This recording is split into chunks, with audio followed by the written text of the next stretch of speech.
Together, try to see you later. Take care.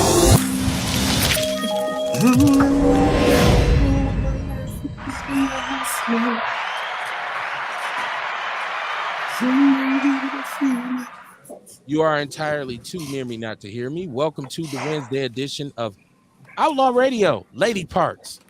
Kev, why you call the show Lady Parts? I'm gonna explain that, right? I'm gonna explain it. We'll get into it. My name is Kevin Barnes. I know, right? Right. My name is Kevin Barnes. I am the host of Outlaw Radio, which we do on Mondays and Wednesdays live from a small planet called Milwaukee. I'm also known in some circles as the militant with a microphone, aka the Negro Whisperer. So it is what it is, but I'm not alone. As you can tell, I got a full tilt tonight. I'm very happy. This is one of those instances where I get to really share my mic, not figuratively, not literally, right? Because you got to get your own. Mr. Carter, what's popping with you? Peace, man. How y'all doing? Welcome to Outlaw Radio, where we talk that talk and we definitely walk that walk, raising vibrations and elevating thought. Y'all better come on in. I'm trying to tell you, I am the black woman lover, the black man's brother, the culture teacher, the hood healer. I'm the ghetto whiz doctor. I'm all y'all holistic health and wellness coach, Kamar Carter. I'm also the one who brings you nature, nature, herbs, and supplements and vitality. Y'all better come on in. You can find that on Facebook, Nature, Nature, Herbs, and Supplements. Or you go to my health page, Healthy Self, Heal Thyself, and ask somebody. They're going to point you to me. Go to my page, Kamar Carter, inbox me, and I'm going to tell you how to get your Nature's Nature, Herbs, and Supplements and vitality. Just like that. Word on the yard is that the smoothies are coming back. I heard a little rumor. I don't know. But it said something about some smoothies is Oh, coming back. they're amazing.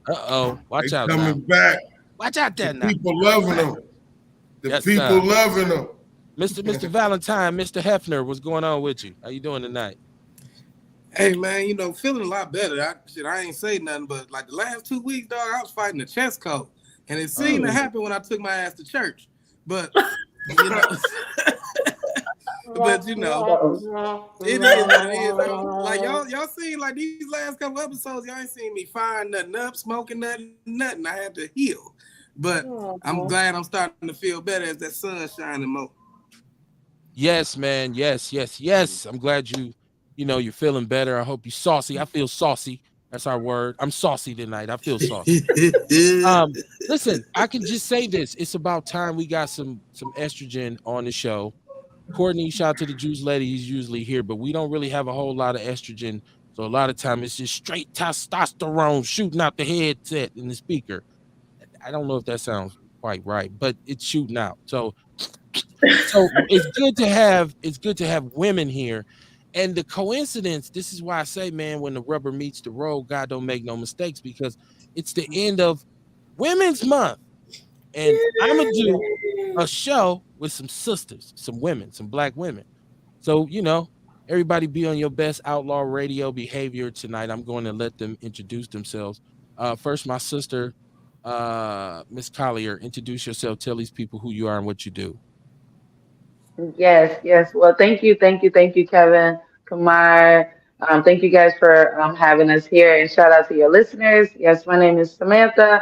I'm the founder and executive director of Team TO 365 Inc., which is a nonprofit organization that empowers, educates, and navigates sexual assault survivors in our community.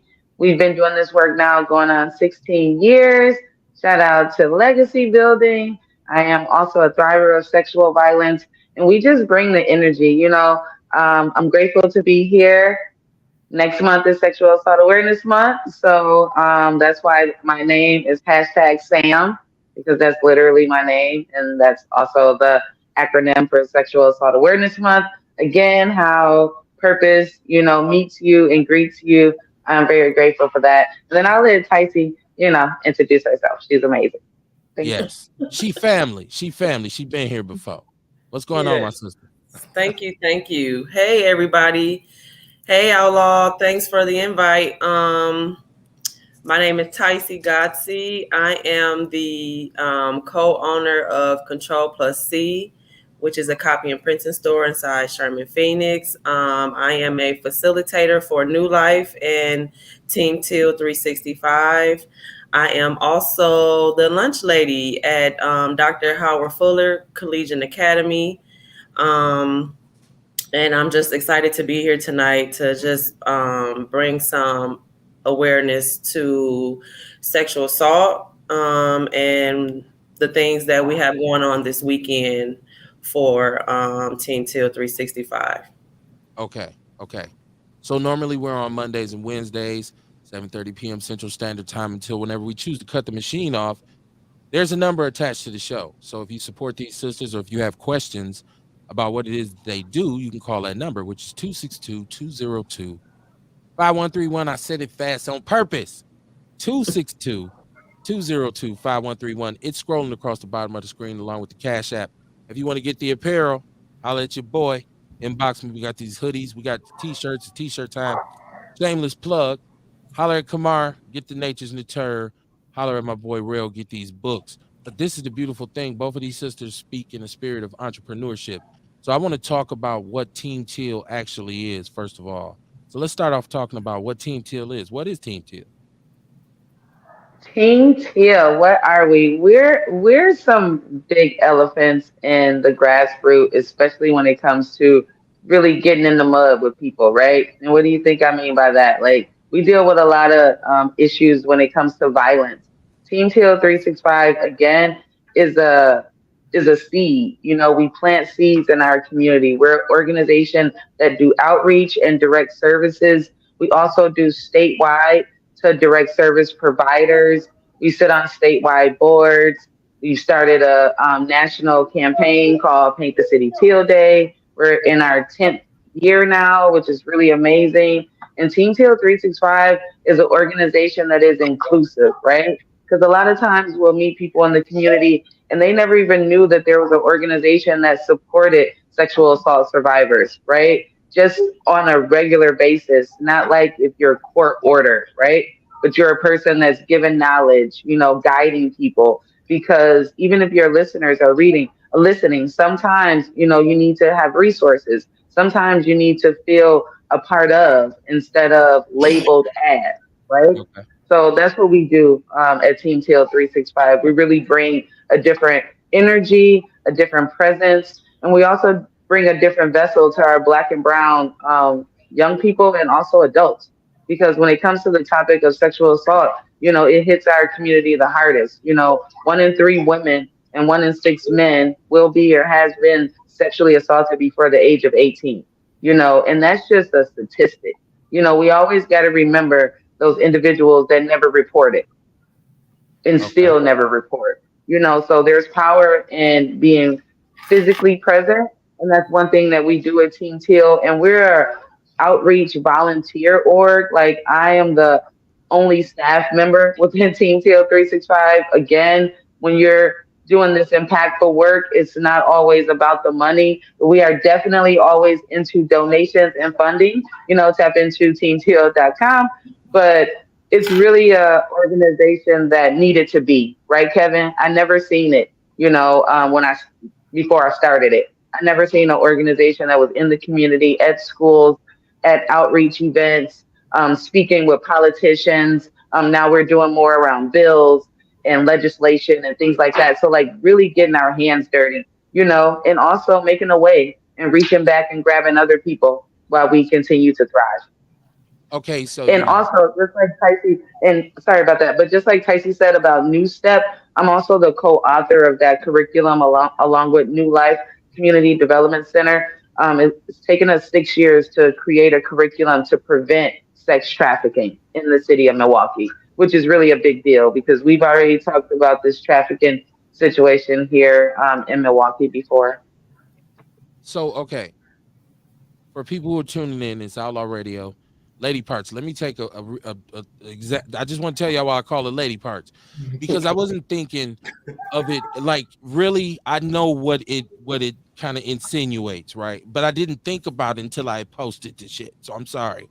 Um, but what I really meant when I said Lady Parts, I was thinking like we always give the black male perspective on this show. It's something that we pride ourselves on. Is that here's black men talking about the issues that matter to them, and we always say the problem is people talk about us but don't talk to us.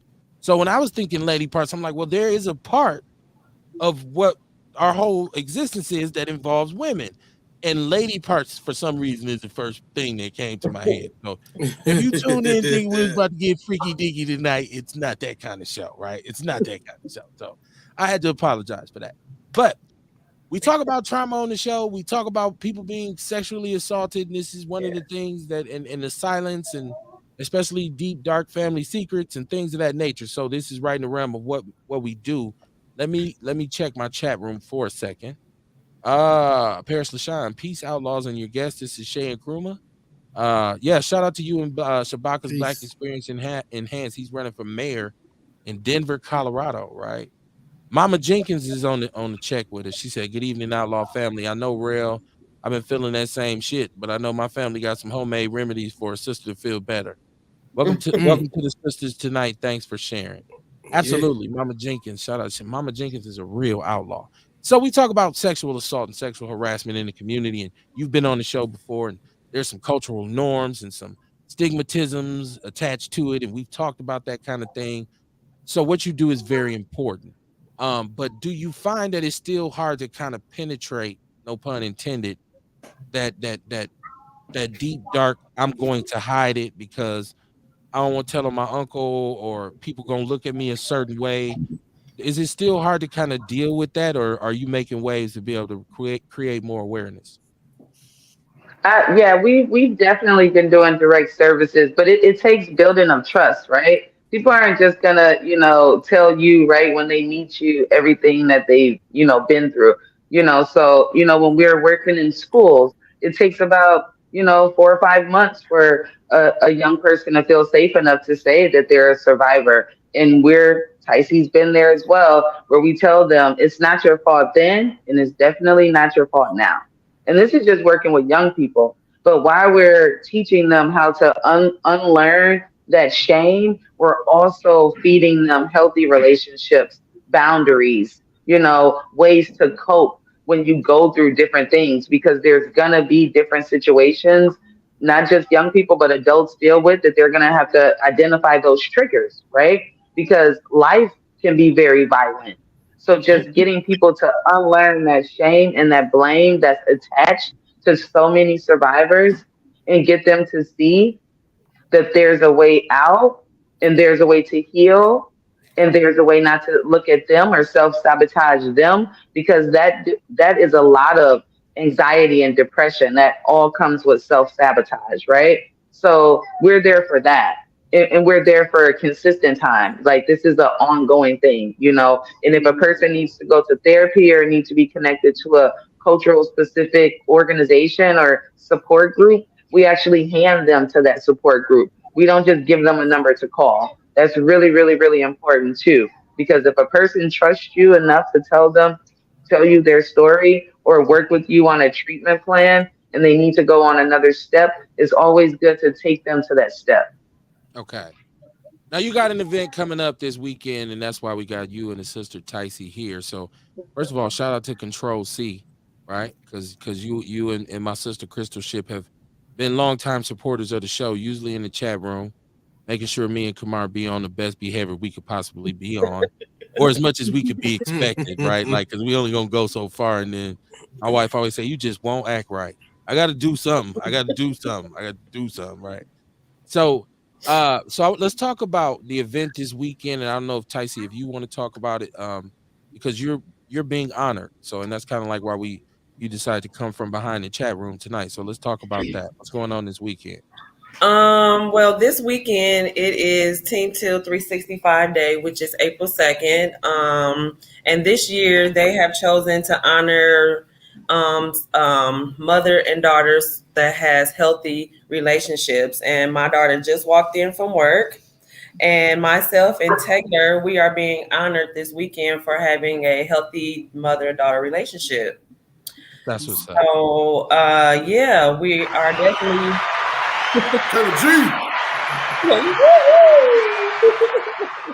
That's what's up. Yeah, we are definitely excited about that. It's something that we work towards every day to just be good to each other, love on each other, respect each other, have boundaries, and things like that, which is a few steps to having a healthy relationship. And Yes. Yes, I'm feeling what you say. I'm sorry. I'm like I jumped up in the back of the church. I'm sorry. yeah, go ahead. Go ahead. It's all good. Go yeah. But I just wanted to say that while Taylor was here, she just walked in from work. You want to say something before you go upstairs? Hi everybody. This Outlaw Radio girl, we live. We live. Yes. Your mom and your That's cousin. real. They That's can see it. Kevin, Mar, Sam. Now, like I said before, my daughter's name is Taylor as well. And so shout out to my baby girl if she's checking us because she'll tune in and let me know, like, Daddy, who's this Taylor you had on your show? But her name is Taylor as well. She's 20 years old. She's at the University of Minnesota. She's a junior. Shout out to my baby girl. Okay, Yeah. but like I said, this all comes together because we talked about as men, it's National Women's Month or whatever it was. We Yeah. never did get the title of it right, just in case you've been listening. We just acknowledged it. Right. And we said, I said one of the things that the reason why I had to acknowledge it is because I said I love my mama and my mama was a woman. Right. And I think people say, well, no shit, Sherlock. But I mean, when I said that, I meant it like I had a healthy relationship with her. And some of the things you just talked about, loving on each other and supporting each other and having boundaries, it just resonated in my head. So shout out to you and your daughter. But Thank you. black mothers. Like this is an avenue that we try This to is track why. down on Outlaw Yeah. Radio. The state of the black mama. I ain't heard none of these geniuses check on mama yet and do no big fancy thing and say the state of the black mama. Man. So let's talk about motherhood, and the significance that it plays in the black community. Historically, it's always played. Mama usually was the boss, right? So, Yes. So what will you actually? What are some of the activities you all are going to do this weekend to kind of celebrate and uplift motherhood? Go ahead, Sam. Well, for one, yeah, because they just too modest with being honored. Okay, so Taylor is actually being honored for the Teen Entrepreneur of the Year. She's not just an awesome 17-year-old honor roll student over at Dr. Howard Fuller. She's also an entrepreneur. She started her own CMOS face mask called Taylor Essentials, which is a really amazing thing that she started. She's also a supervisor over at Funky Fresh Spring Rolls, where they're in over 150 stores now. In Ticey as well, she's actually Thriving Ticey of the Year because she's a thriving mother. And like you were just about to say, Kevin, no, there is no stories and no billboards and no trophies being given to our Black mothers, but there will be on Sunday because we at Team Tail 365 believe that we need to continue to highlight those that don't get highlighted. And she's definitely thriving. You know what I'm saying? And that's why we need to talk about it, right? And how important it is and how vital it is for our Black mothers and daughters to have healthy relationships and get it shown in the public's eye, not just shown negatively on social media or within homes, right? Because Tyson and I both, we have so many stories of young girls where we're the vessel of a healthy relationship, even if it's for that 60 minutes while we're doing that workshop. Because Okay. we know that we have a role to do, right?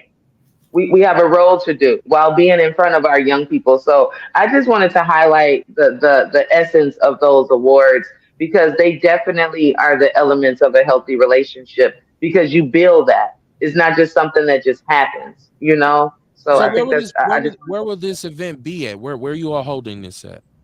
Yes, this year we're having our award ceremony at the Ambitious Center, Milwaukee. It's one of the only co-working spaces here in the city owned by a Black amazing family, and it's going to be at 530 East Vienna Street. I can give you the information and share the flyer later. I have a Yep. flyer and I'm gonna share it in the People's News Network and everywhere else that I'm a member of. I'm with a bunch of groups, so I feel like I just should just spam them the way they spam my group because the people put all kinds of stuff in my group, the People's News Network. So we're definitely going to promote this event. Saturday, what Yay. time is it starting? What does this look like? Yes, on Saturday. So it's two things happening this weekend. On Sunday, that's our annual Paint the City Teal Day, and that's at the Ambition Center, Milwaukee, from 1 until 4 p.m. And on Saturday, we're actually doing our first ever walk. We're actually going to be doing a walk from the Ambition Center at 11 o'clock a.m. And it's to bring a call of action, Kevin, just like we do all the time with Team Teal, but really bringing a call of action around the color of teal, really bringing a call of action around the healthy relationships that can definitely prevent sexual harassment and things from happening, and really getting the community involved where they can do it even in their own community if they can't come to our location. Because again, this is a statewide effort, and we actually have a few outside states that's involved in Paint the City Teal Day as well. Because it's really about bringing the color teal awareness. So that's wrapping trees in teal, that's wearing the color teal, What's the that's painting significance? What's the something teal. significance of the color teal? I'm sorry. What's the significance of the color teal? Oh, yeah, just like the name of my organization, teal is the color for Sexual Assault Awareness Month. Mommy, can you tell my tablet? And Okay, that's so in April. and it doesn't I thought it may have had like a deeper significance, like you was like, well, that's my birthstone, or or Yeah, something that's like real deep. That's pretty right, deep. right, okay. I keep seeing teal and I'm saying, what's the significance? Because I think, Yeah, it's the color of Sexual Assault Awareness Month. okay, So it was very intentional while I named my organization that, okay, okay. right? Yeah. So So you're going to so keep seeing teal, and we need more teal. I wanted to say this too. The positive thing about the sister, Ticey, and her daughter is that there's this narrative, and it's I think black women have to kind of, I don't know, on this show we call it holding this L. Some of us have to hold an L, right? We because we as black men have a certain image that we impregnate the masses and take care of few, right? Like we are looked at as deadbeat dads who are, just have a bunch of you got 7 kids by 6 women, or 9 kids by 10. I don't know how it works. I don't know how you get down, but we carry that, and that's a stigma for us. So we always celebrate each other on the show because we're all active fathers who have appreciated and loved being a father. So you could not father. The father is fathering, right? Right. And so I think when I see this, it's also an assault on the negative narrative that black women are the reason that our community is going to shreds, right? I've heard a lot of brothers say this, that single black women are the cause of the dysfunction in the community, right? Or, a lot of people say, well, the family done changed because mama in the club house working. She had jeans lanes, right? She got purple hair and, she going to get a BBL. And here's so That's not the heavy. case. That's Here's heavy. mama's hardworking, entrepreneurial, and taking time to nurture and guide me. So that's an important look too. So I just want to acknowledge that because we've had that conversation on here. Is it black women fault? That's how we be on the show sometimes. Like, damn, is it their fault? So I'm just saying it's another good thing about you being here. My brother Kamar, you've had a chance to observe this relationship up close. What would be your take from it? I mean, as a father yourself with a daughter, like when you see Well, this. around the house here, we that's what we preach, communication. I mean, ain't nobody perfect, you know what I'm saying? So, and it's always room to get better, you know what I mean? But it's all communication in any kind of relationship, you know what I mean? It's like a life thing. It ain't just in the family, you know what I mean? Everything starts in the family. Everything starts at home and it spreads out. You know what I mean? You learn stuff at home and you take it with you when you leave. You know what I'm saying? And so we always preach communication. So I see it all the time at work in the household. You know what I mean? I see it at times where it's like, okay, we may have to take a break from each other for a couple minutes just so we can calm down and then come back and talk. But Okay. and that's healthy communication in itself. Just knowing that, you know what I mean? Let me calm down for a minute. Let me go take a break. And Right. you know what I'm saying? So I can talk. That's So right. yeah, I see it. We preach it all the time. And I don't, as a brother, like speaking from it, we all can attest to this as men. Have you ever just sat back and watched your woman with your child and watch how they interact with each other and see the relationship they have and how they were? I've sat and done that before and just be like, damn, that's a beautiful thing. Like just to see how my wife and my daughter can vibe with each other and rock with each other, to see how she baby's my son. Don't tell her I said it. She does it. She accuses me of it, but it'd be her. Trust me, it'd be her. Um, but just to watch that dynamic is always interesting, and I think that kind of stimulates the maturation process. If you are a man looking to really, you got a young family, you got a young child. Sometimes if you just sit back and appreciate the way your woman is dealing with your child, it can make you want to be a better man and be more involved in the relationship. I don't want to get Right. too. I don't listen to boys to men and nothing like that. I'm just saying I'm not emotional. Like Kev done sold out. He's soft tonight, right? No, I'm still an outlaw. It's still outlaw radio, right? But when something is good, why steer clear from it? Rel, you are a family man as well, and I know you're very observant of the dynamic between the mother of your children and them. Just add to this a little bit for us. Thank you. I mean, shit, it's dope. It's always, I mean, as a man, it takes a bit of the stress off your shoulders when you got a partner that can equally love and guide and take care of your children just like you do. So you ain't got to do everything. I've been in situations where I had to oversee my children, but also oversee the person who was over my children. So it definitely it definitely does give a sense of rest when you can Sound trust like a somebody. baby mama somewhere in there instead of just yeah. You sound like some baby mama drama. I In there. mean, it's just the realness of the family dynamic now. You know what I'm saying? Okay. A lot of times, as a man, when you really on your job and on your shit, you wear many hats. So sometimes I wear the husband hat, sometimes I wear the father hat. For my lady, because the reality is, in today's dynamic, it's a good chance that you can be dealing with a woman who never really had her father in her life. So that does impact how shit moves sometimes. Okay. Just want to get your input if you are listening to the show, and you have some output or some input, I should say, into the conversation. Please call the line 262-202-5131. We have the sister Ticey Godsey, and we have Samantha Collier from Team Teal. They have an incredible event coming up this weekend. I'd like to bring people up to speed if they just tuning in.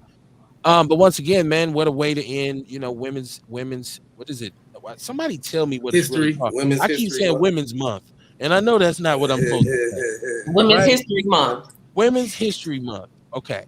What a great way to end this and to have a conversation about motherhood and activism, the level of activism that you all kind of I know what it's like to deal with a population that's underserved. So really, and creating bridges where there are none. So to really go in there and get in this community, because one thing about us is we don't trust people. The system is shown to not be on our side historically. So a lot of stuff ain't divulged. You know what's happening in this house, then in his house. That's a black mantra. You ain't got no business telling them what's going on over here. And sometimes they don't tell you some shit you supposed to tell somebody about. You ain't Right. supposed to be dealing with that. You got to speak up. So, but I wanted to ask my sister Samantha, what inspired you to work with sexual assault victims? Like, because we all decided at one point, I think I'm gonna do this. What made you say, aha, I'm about to work with sexually? What led to this? Okay. Well. First and foremost, I always knew that God had a purpose for me, right? I'll give you the short version. When I was at the University of Wisconsin Parkside, I remember I did this speech on Willie Lynch, my first year at the Black Student Union, and Willie Lynch is this guy. Some people say he's real, some people say he's not, but it's about these principles on how to break a slave. But when I did this speech, I did it without using any of the papers that I was actually holding in my hand. And when I got done doing the speech, I said to myself, "Wow, I, I think I found what I'm supposed to do. I think that this is what I do. I speak very well, right? So at that time, I never knew what it was gonna be about, right? But I knew that I had this gift to like move people, right? To move them. And again, I'm a thriver of sexual violence, molested as a child and raped in my 20s. So again, when it comes to the situation of why did I choose sexual assault, it chose me. You know what I'm saying? It was a part of my journey, and the way that my faith is set up, I've been able to use it as a mission to help others, right? And it runs deep, like I said, it's 1 in 3 women, and especially when it comes to Black women. It's very rare that we speak about it in a thriving light. And again, grateful for God, I just choose to stand in that light, right? And it's very rare that it's Black women speaking on these issues. It's usually white women telling us how we should operate, what we should do, what it look like, how it walks. But it's completely different when another survivor or thriver looks at me and they can see hope in themselves, right? Okay, so within the discussion of trauma, we know right now, right? A lot of people who have been traumatized exist in a traumatized state, right? The layman way to say it would be hurt people, right? So like when you deal with young women or even grown women, how can you help them learn to even trust a man again? I'm speaking just from the female perspective.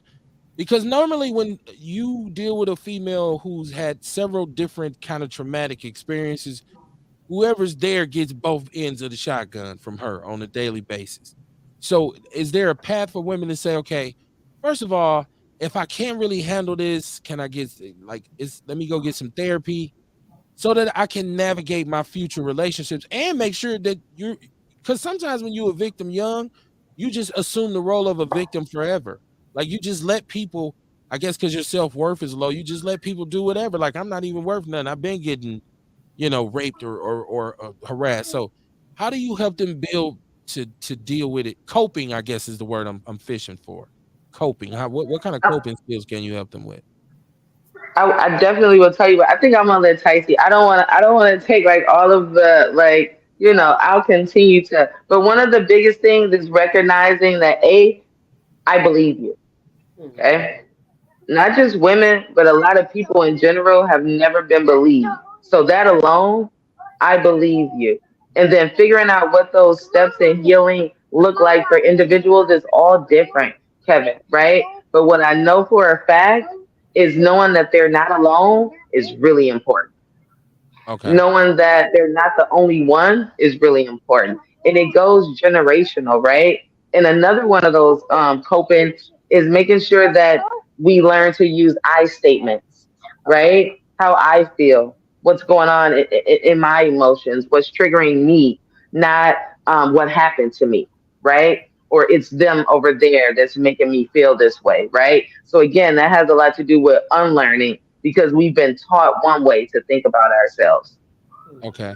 And Ticey, feel free to jump in. I don't like this is Outlaw Radio. Usually people talking all over each other. So it's no problem. I don't want you to feel like he ain't talking to me. I mean, obviously you rock with the I don't. I organization. So don't. like what makes you sympathetic? Is it just working with young people, seeing the harm that is done in terms of sexual assault or whatever? So what drew you to her movement? Well, I didn't think that you wasn't talking to me. Communication is one person speaks and the other person be quiet and listen. So that's what Oh, we didn't I was, know that. I was being Damn. quiet and listening. Oh, that's a Somebody rule we might, don't have on Outlaw Radio. Well, I dog, know. I watched it. There she is. Hey, Juice Hey, Lady. Hey, Courtney. look, We Kev. were looking for you, sis. We was like, where's Courtney? I didn't even know, Courtney. The little thing was it's you gotta see my setup because But welcome to the show. What's going on, Hey, Courtney? y'all. Sorry I'm late. I was, behind trying to get some food, and I'm here. All Hey, right. That's what's up. That's Shout out what's to the up. village. Shout out to the village. Mama Jenkins says she totally agrees with the sisters. She said, well, this include grandmothers that's raising these young girls. Will there be a lecture on parenting since we have a lot of young mothers? What are the ages of the young girls that can participate in your training or can seek help? Should I can leave that up there if you need to answer each question at once, either Ticey or Samantha. It doesn't matter. It's fair game. Well, Big Mama is more than welcome to reach out to us on teamtail365.com or at Gmail, but we deal with youth starting at in fifth grade. And it's not always targeted towards sexual assault. A lot of it has to do with healthy relationships. And in the curriculum, that conversation comes out, right? Okay. Because that's a really big part of it. And yes, we do have some amazing volunteers. One of our volunteers, she just turned 60. Her name is Claire Flemings, and she does amazing work as an advocate with sexual assault as a older woman, right? Because we have to stay educated, and we also have to stay informed with how the age barriers are different, right? And yes, on Sunday we'll have tons of resources. We'll have different nonprofits there that's going to talk about the work that they do. And please feel free to come out or just contact us after Paint the City Teal Day. We're still going to be doing this work, and we're still going to be here for the community. Yeah, because I think she was asking about the event. Like, will it be a lecture? Will it be like in services with people like, sometimes you go to an event, it's like, well, you start here and then you got to go here and you got to go to room 15 Well, and go no, down there. And, okay. no. Paint the City Teal Day is a celebration. So Okay. we're gonna have an open mic. There's gonna be open mic there. We're gonna have refreshments there. We're gonna do an award ceremony for Ticey and Tay. We're gonna have different vendors speak. The village will be there. Kamara will be there. So yeah, it's a community based event. And as we know, yeah, no, mommy, my son is not definitely. Hey, so yeah, we're here. There won't be a lecture on Sunday though. It'll be more open, and it'll be more to the community and very resourceful, and it'll be action driven because we want people walking away knowing more and feeling better and feeling more connected. Okay. Okay. So I hope she comes out. And if you don't Yeah. come out, like I said, you can always reach out and tap out to us at Team Tail 365 on all social media outlets. We're always available. Yes. Mama Jenkins, if you need any information regarding this organization, all you got to do is inbox me. I'll shoot it to you with the gypsiness. She already know. And I'm gonna put the flyer rather up in the People's News Network. So, and I'm gonna share it. Like, this is what we do. We share resources. I always tell people, if you got something positive or progressive going on in the community, bang my line. You promise not to knock the stuffing out your egg McMuffin. And it gets out to people. So that's what we do on Outlaw Radio. So Juice Lady, you're gonna be there. So you support this movement as well. Can you talk about why this is something that's important to you as a woman to support Team Teal? Okay. Supporting Team Teal. Well, I've been a person that has been a victim of sexual assault. So to be able to give back and to empower other people and support other people and have those conversations and those open conversations with younger girls or older women or people my age. Because a lot of women, a lot of men, a lot of people don't speak out at all or, talk to a friend. So to be able to have those conversations and, create those open spaces for people. So yeah, to be able to put out the awareness, to let people know about Team Teal 365 and how they could reach out to Sam and how her organization can help. I think it's important. More people need to know about it. A lot of times people in the city don't know about the things that we have around and the resources. So yeah, to let it be known to as many people as possible is important.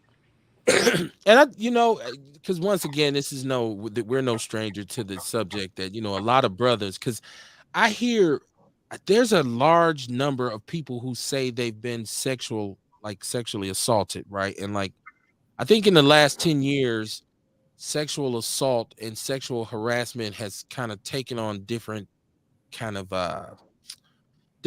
identities, right? Because we started to talk about harassment like in the workplace, and then something as simple as a man giving you a compliment or a woman, giving you a compliment that some would say that's inappropriate.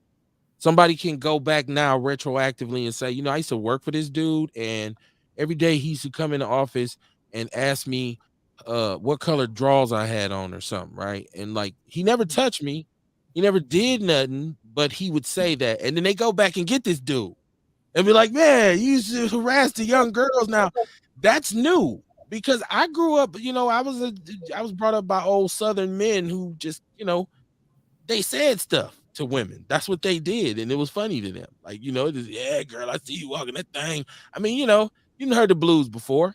So it's just like it's a switch for a lot of men midstream to say, whoa, you gotta like really watch your six now. Yeah. Yeah, like you gotta really be when you listen. at my job, no matter where I'm at, I'm always fully aware of like, hey man, you can't even like, you got to be careful because you don't know when you're gonna make some woman uncomfortable. Yeah. Well, guess what? Guess what? It wasn't okay then, and it's not okay now. Right. Okay. I mean, that seems to be the narrative, right? I think a lot of men are learning that lesson the hard way. I mean, yeah, it's just not, and it goes both ways too, because women can become very verbally sexual to men. Oh my God. Some men don't care for that, you know. So yeah, but you know, the stigma's on the brother who feels bothered by it, but he's gonna go tell. So I think, like, as men, we're still on because like women in the workplace, she say, "Oh, I hate Bill." Why? Because he always saying something that the woman be like, "Hell yeah, girl, let's go to HR." The man, she'd be like, "Man, she grabbed me. What? I mean, I'm gonna go to HR." Oh, you what? You finna go to HR? I like we still are in that mode as men to be like, dog went to HR and said she felt on me. Like you would be ostracized at the job. Nobody would want to sit by you and eat or nothing. Like, man, dude must be gay.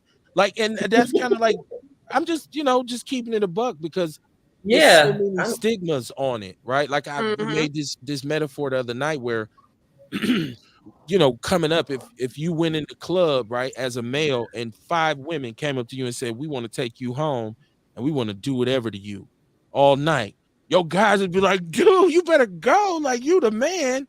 But if a woman did that, we'd be like, oh, she a jump down. Oh, she's horrible. She's wasted for life. Like, so I think the narrative became somebody need to tell that man he was sexually assaulted that night and he didn't know it. Like, ain't that what I think Sam helped me realize that on the show like a couple years ago. Like, bro, you was harassed that night. Some of us, and that's the part about it, Kevin. Look, Like real cheesing, because this done happened to him. Look, well, that's real. It's happened many times, man. I got surrounded by women that put everything up on me.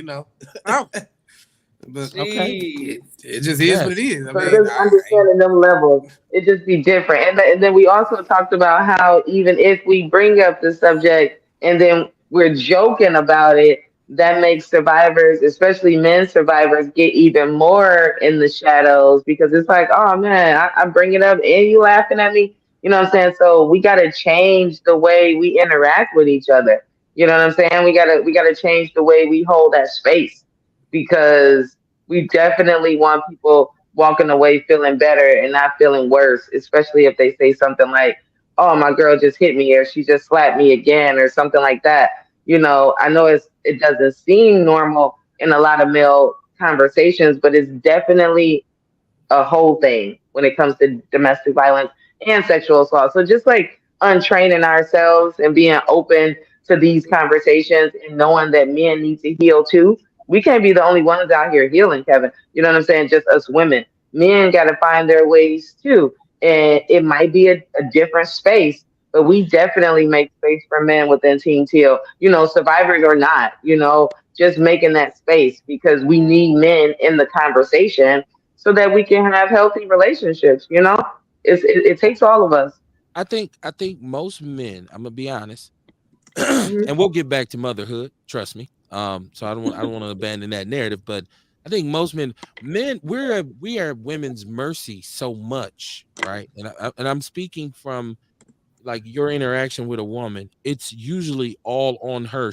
If the woman is womaning, she controls the pace and the flow of everything. She decides when you can be physical, when you earn the right to speak to her a certain way, when you earn the right to kind of, and so usually when the woman say it's time, give it up, the man say, okay, here, right? Like, so if a woman does come to you aggressively and say, yeah, give it up right now, it's like you feel like, well, we just sped the process up. I'm such a player. You don't think she's harassing me, she's assaulting me. You don't like, so I'm saying I think men's understanding of what sexual assault and harassment actually has had to be tweaked because like a lot brothers know, man. How many times have you been somewhere as a brother and some female said something totally out of pocket to you or did so? Like some women will just walk up to you and grope you and look at you like, they say the Queen Latifah song when she said one of them felt my booty, he was nasty. Remember that? And sometimes men have to go through that in the club. Like, who grabbed what? And they laugh. He don't go get security. He be like, I need all of them removed. One of them grab my. I'm just saying, men, I don't even think we know we're being assaulted. So when you said brothers laughing, it's some brother who laughing who should be crying.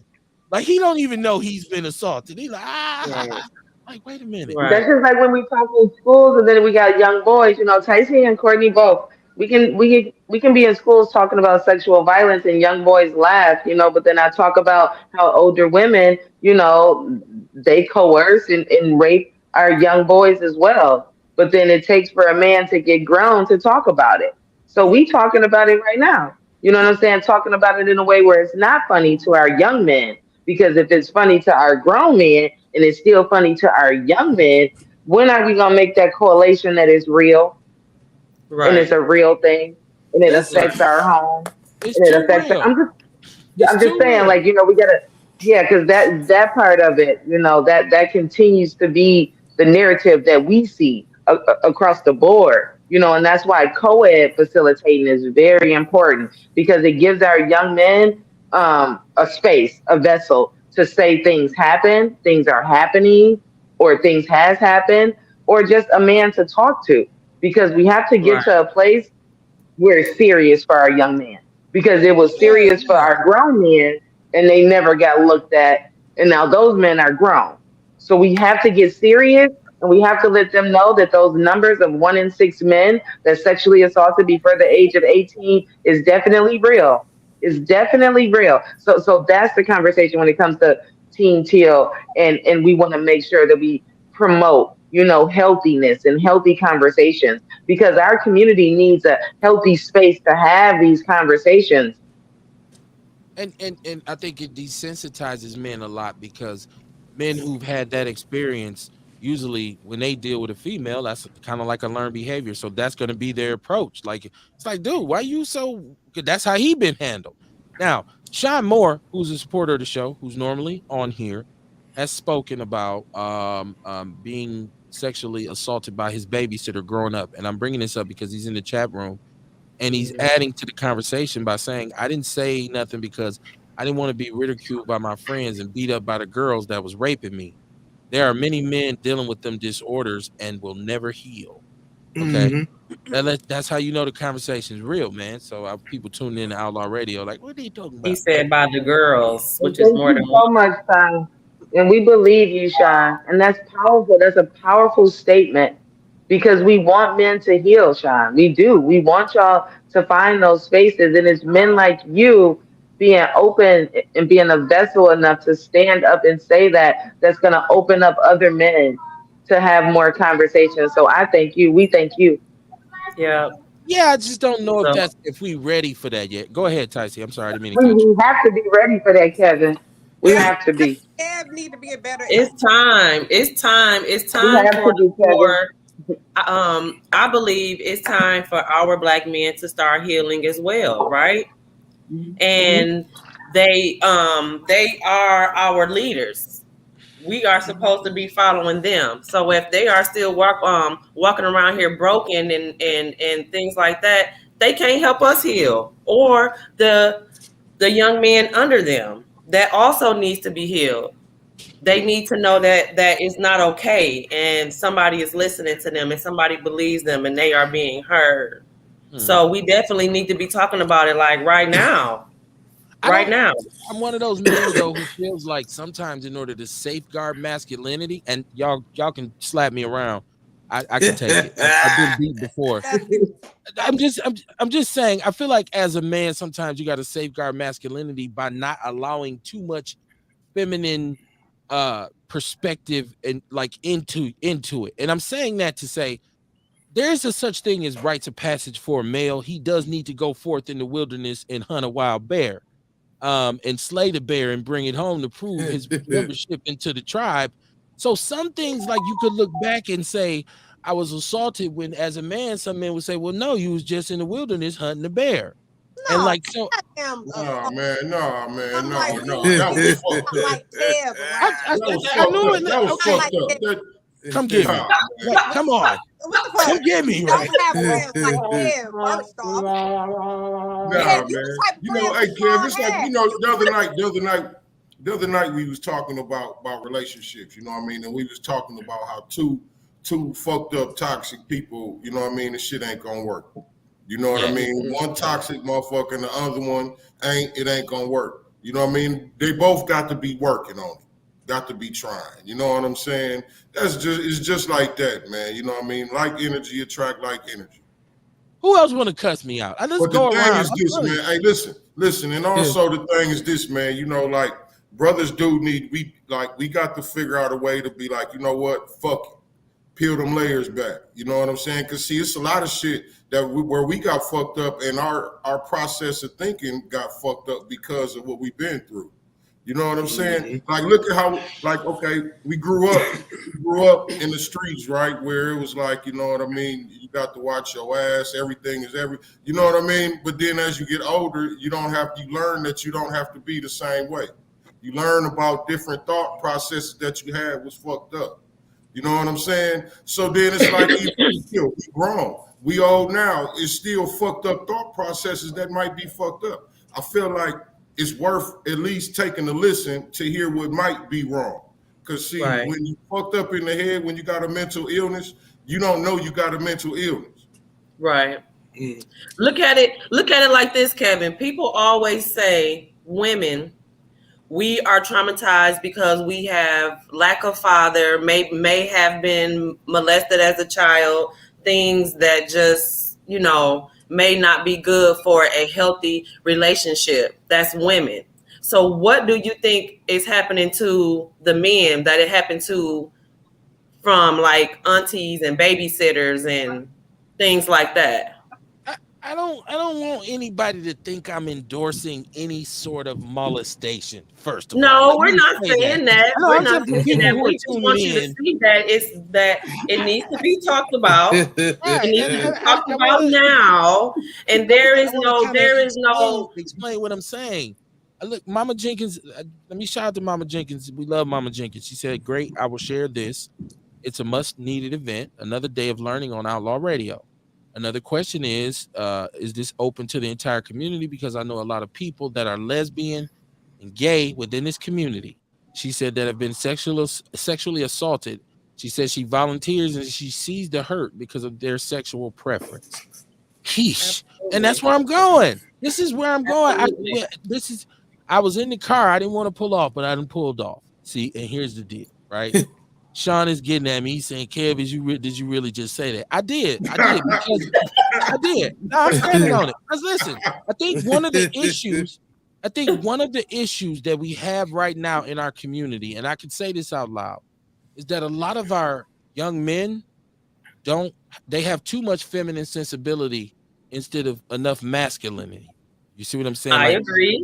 They are too feminized. They're too effeminate. And it's not just being gay. So if you out there, you homophobic, shut up. I'm talking about in mannerisms, because check this out. I am, in terms of mentoring kids and working with young people, my batting average is 12 million. Okay, because I've mentored, case managed, taught everything, coached, whatever would have you. And I can tell you, just watching a young man, he's standing with his hand on his hip. He ain't gay. He ain't. If he just with his hand, why you got your hand on your hip like that? What you mean?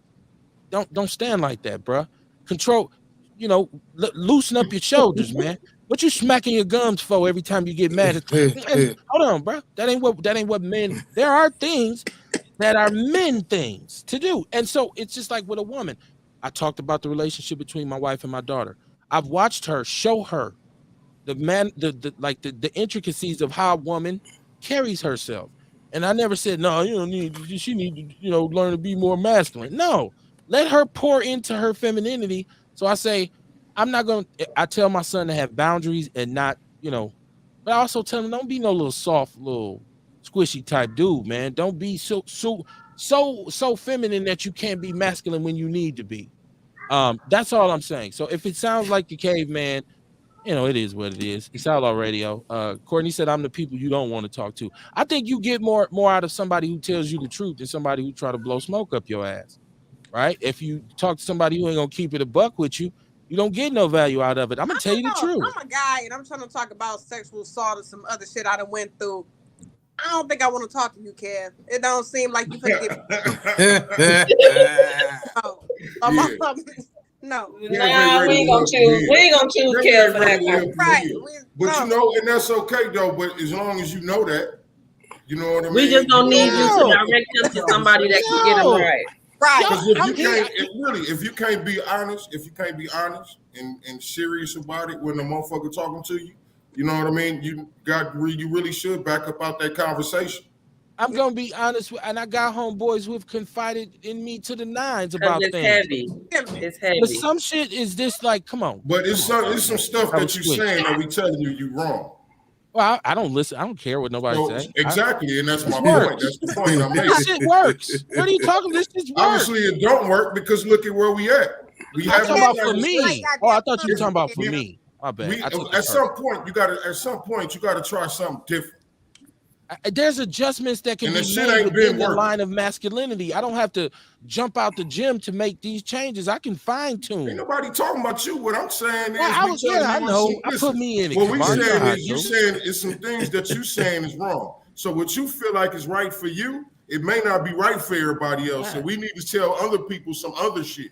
Because they need to tell that shit to somebody else, not me. Listen, that's the caveman shit we've been thinking. Right. So we need to tell some new shit to some people. Let some people try something new now.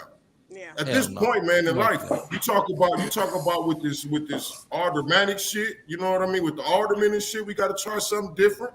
With our health, we need to try something different. With our mental wellness, we need to try something different. Fucking with these police, we need to try something different. Every fucking thing, we need to try something different and be open to it. That shit sound good. Let's try something different in our relationships and let's try doing something healthy. Which is talking about things. Talking about things and pulling back layers. And sometimes you may reveal yourself, you know, and it may not look good to other people. It may be ugly, but that it has to be peeled back in order for that healing to start. That's all. That doesn't mean you're not a man. Whereas a man, that doesn't mean you're not a man because you're peeling back layers. That doesn't mean that's not what I'm talking about. Am I less of a man?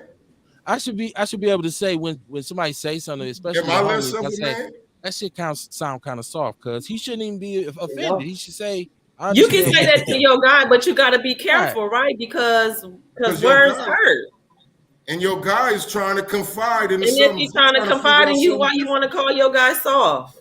Well, if he on some side, because sometimes you got to check your homie and be like, "Nah, bro, you on some bullshit." It may not be soft though. Okay, like let me. It's some shit about myself what I had to come to the light about. You know what I mean? And like, look, man, you wrong thinking like this. You know what I'm saying? Man. And I've been thinking a certain way my whole life. It's a whole bunch of shit. You know what I mean? And I ain't finna preach no bullshit to somebody if somebody telling me what I'm saying is bullshit. I mean, yeah, you got that choice. That's probably why I don't got no friends, though. You trying to get no friends. I'm gonna hold some shit to myself. Yeah. I'm always by myself. That's why, right. So that's why I don't got no friends. Sean says this is out of my book, especially if you're an 8-year-old child who go through this. Can have reactive attachment disorder, making them feel isolated and avoidant of caregivers, which can interfere with their ability to form healthy relationships. Borderline personality disorder or BPD can develop as a result of being sexually assaulted and cause sudden and compulsive behavior struggles. I think he's going to say in the schools. Shout out to Vince Tony. Shout out to Vince Tony running for 1st District Alderman, right? Let me see. Sean Moore said, bro, you got to be able to be empathetic to other people and their circumstances. You beginning to scare me. It is what it is, man. I'm 47 years old. Like what I'm supposed to do now, become Ken instead of Kev? I got to be Kevin. Kamar, give us an example, Vince said. An example of what? That's what I was going to say. He said, say, man, I'm a man and who going to deny it? Kev, I'm your friend. Vince, I know you my friend. I know you are, man. I got people, man. I got love. That's what I'm saying. I be joking about that. I got what happened? He's a Kev, I'm your friend. Yeah, Kev, he said, Kev, I'm your friend. They gotta confirm with you that you got friends. But you said you ain't got no I got love, man. I got family. I got people who will go to the mattresses with me. I don't even when people say that to me, I don't even worry about it. I'm cool. I don't even need no more friends, right? Real, was you about to kind of help me I was just out my mouth? Well, no, I wasn't gonna do that, but I was gonna just tell you my experience of. Thank you and shit. Thank So, I had a situation where one of my homies that's actually older than me that I looked up to growing up and shit, just seeing how he was able to make his like this nigga was like the epitome of what I felt a man is. You know, he was holding down his crib. He made street money, but he also was an IT network administrator for like a big ass company. So he was making good corporate money and he was doing this thing on the side. So I didn't look at him as less of a man or anything, but we had a circumstance where we was chilling at his crib. It was me, my wife, him and his wife. And somehow we got on the subject of childhood abuse.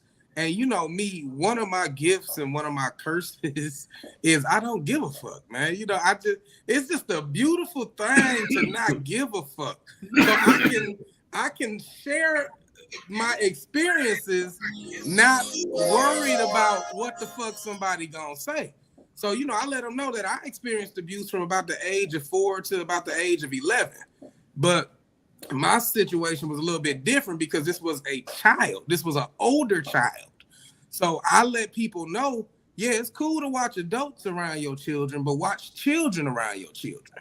So, you know, just by us talking about that, you know, he bust out crying, was letting me know that some shit happened to him as a child. You know, we were deep in the church at that time, too. I told y'all I grew up Church of God in Christ. So he was saying how, you know, he couldn't say shit because it was one of the top dogs of the church doing that shit.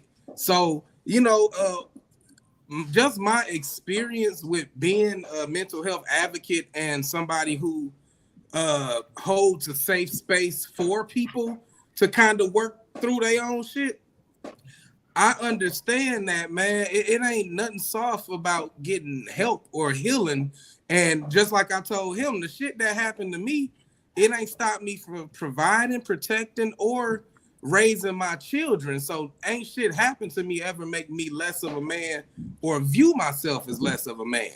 So I didn't that's not what I said though. I didn't say getting help made you soft. I said there's certain shit that's you soft. were saying that's and I'm saying certain things happen that sometimes for a man, for a male, I'm not talking about, I don't know nothing about being a woman.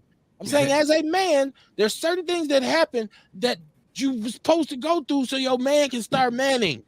And I'm not gonna tell you what it is. Well, I'm saying having an hold on. So example. hold on, hear me out. Let me, because if you're gonna get at me for the right thing. Yeah. So if that thing So we're that talking happened about to you, sexual assault awareness. that's what I'm talking about. So if this okay. I'm talking about in that realm too. Okay, for you, for your sexuality to be formed and forged, right? If that thing that happened to you bother you to the point where you say, "Cuz I need some help because I'm dealing with my issues," then I say, "Okay, well, bro, you need to get some help," right? I'm not saying I wouldn't do that or tell them, "Oh, you soft, man. How you gonna tell somebody you got raped?" Especially if it's bothering you. I'm saying there are certain things that have been brought to the spectrum now that are extra, that are feminine, like smacking lips and working necks and shit like that. Well, not even just that. I'm saying, like, say if you walk up to a female and you say, "Hey, baby, you know you look good," and she can weaponize that and get you fired and say, "He told me I look good and called me baby." That's the kind of fat that I'm talking about. You know what's wild to that tip? I've always worked in the office setting, and it's not a lot of black men in the office setting. So, but what I did notice is, you know, I don't remember names like that. So every woman might be sweetheart or baby if I come across them. Your ass gonna be unemployed. Well, no. The funny thing is, I had a fan club at work, but there was another dude who, like, they damn near got him fired and kicked up out of there, saying he was sexually harassing them. It says he was sexually harassing them, and I'm like, damn. Okay, everything is sweetheart, baby, or goddess with me, because I'm not about to take the time to remember them names as I keep on. Okay, so okay, right there. This is where what I'm talking about kind of rears its head. Yeah. We partners, we work together. Some woman walks up to you in the lunchroom and says, "Excuse me, baby, can you tell me where HR is?" And you come out of there and tell me, "Man, I'm finna go to HR on her. She just called me baby." I'm gonna look at you like soft ass dude. You a mog. What you talking about? But technically, that's what it is. He was harassed. I feel like men shouldn't do that. Okay. That was my point. So what do Don't you think jump they the should gun. do? Well, I think first of all, he's a man. So what he should do is say, excuse me, I hope you wasn't trying to, I took a little offense to that. So in the future, my name is Kevin. You just call me Kevin. And let it be. Like for him to come out and then have to come to me and say, oh my God, I'm about to go to HR. I'm like, dude, what's up with this cat? I'm thinking I don't want to be in the foxhole with you. I don't want to be in the trenches with you. You know what? Real talk. I guess I won't say that's effeminate or soft, but that is some shit that I don't vibe with. Or to the other side of that, it's a rapper named Tobe. Shit. I can't say his last name. Okay, my wife loves thanks him. For saying that. Yes. Thanks for saying that, fam. I used to think he was a dope ass lyricist until I realized every song is about him being saved, but from the hard streets. But anyway, one of the things that kind of got me off of him was like he posts like inboxes of bitches, just and fat don't play that. So we do have 2 women here tonight. So, I mean, not like. Well, I mean that in a different kind of way.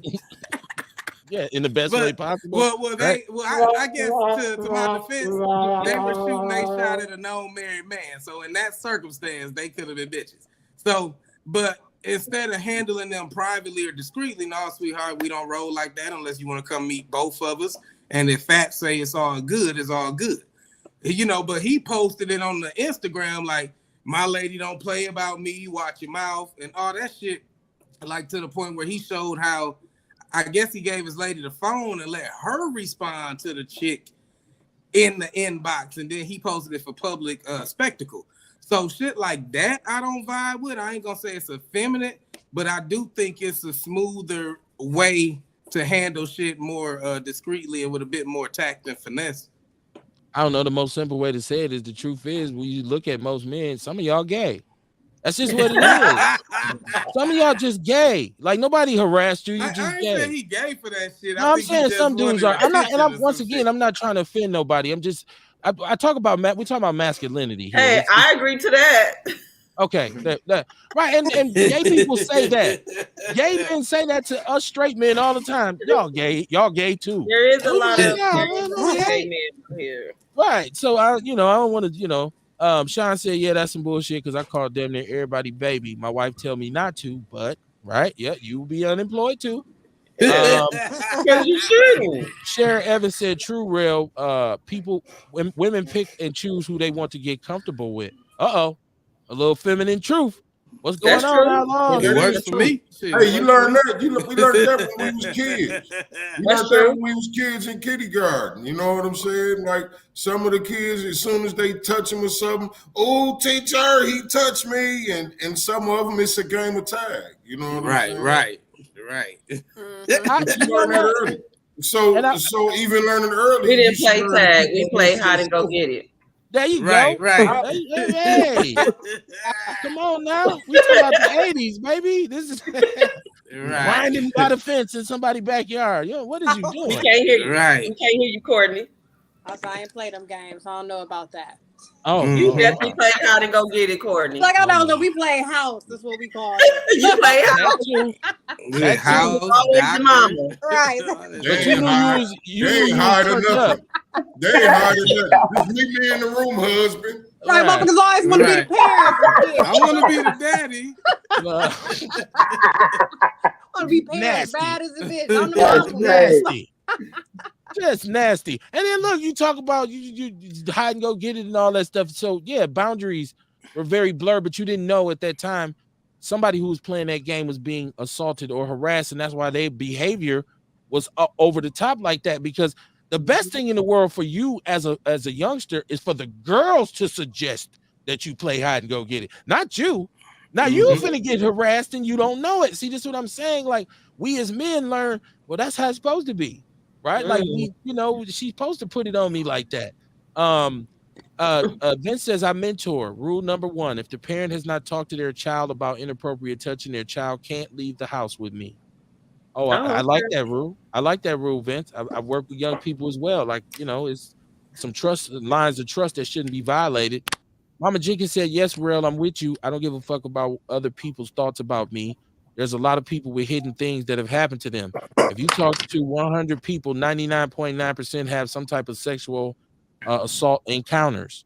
Sean said, "What school did you attend, Kamar?" I don't know why he said what school did you attend? Elementary school. I went to Grandview. Okay. I went to Burroughs. I went to Madison. Then I went to Hamilton. Okay. Playing house is worse than hide and go get it. That's what Vince said. Yeah, that's what I'm saying. You ain't even gotta hide. You ain't even gotta work for it. I mean, we just play house right there in the bedroom.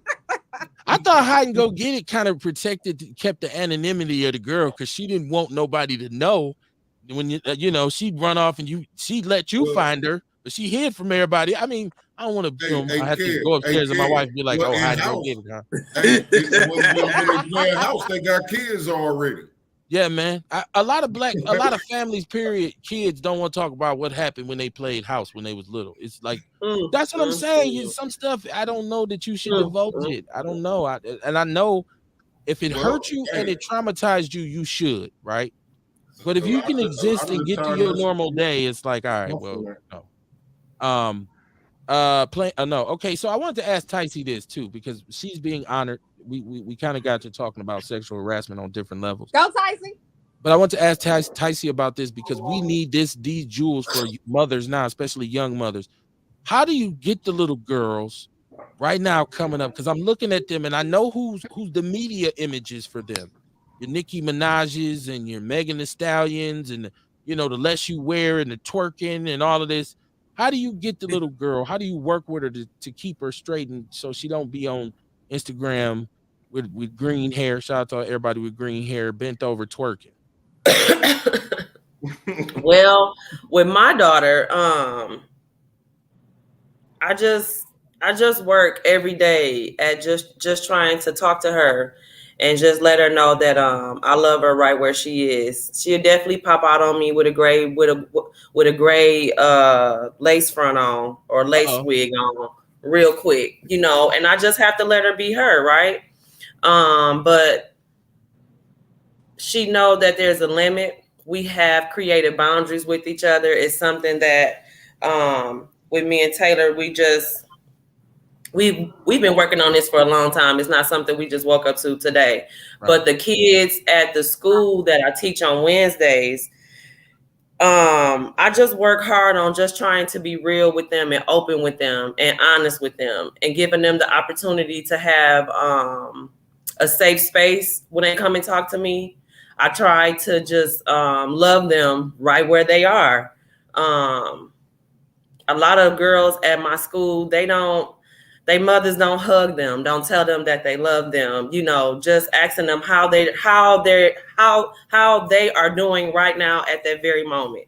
I serve breakfast at the school that I also teach at. So there's some young ladies that I look forward to seeing every morning.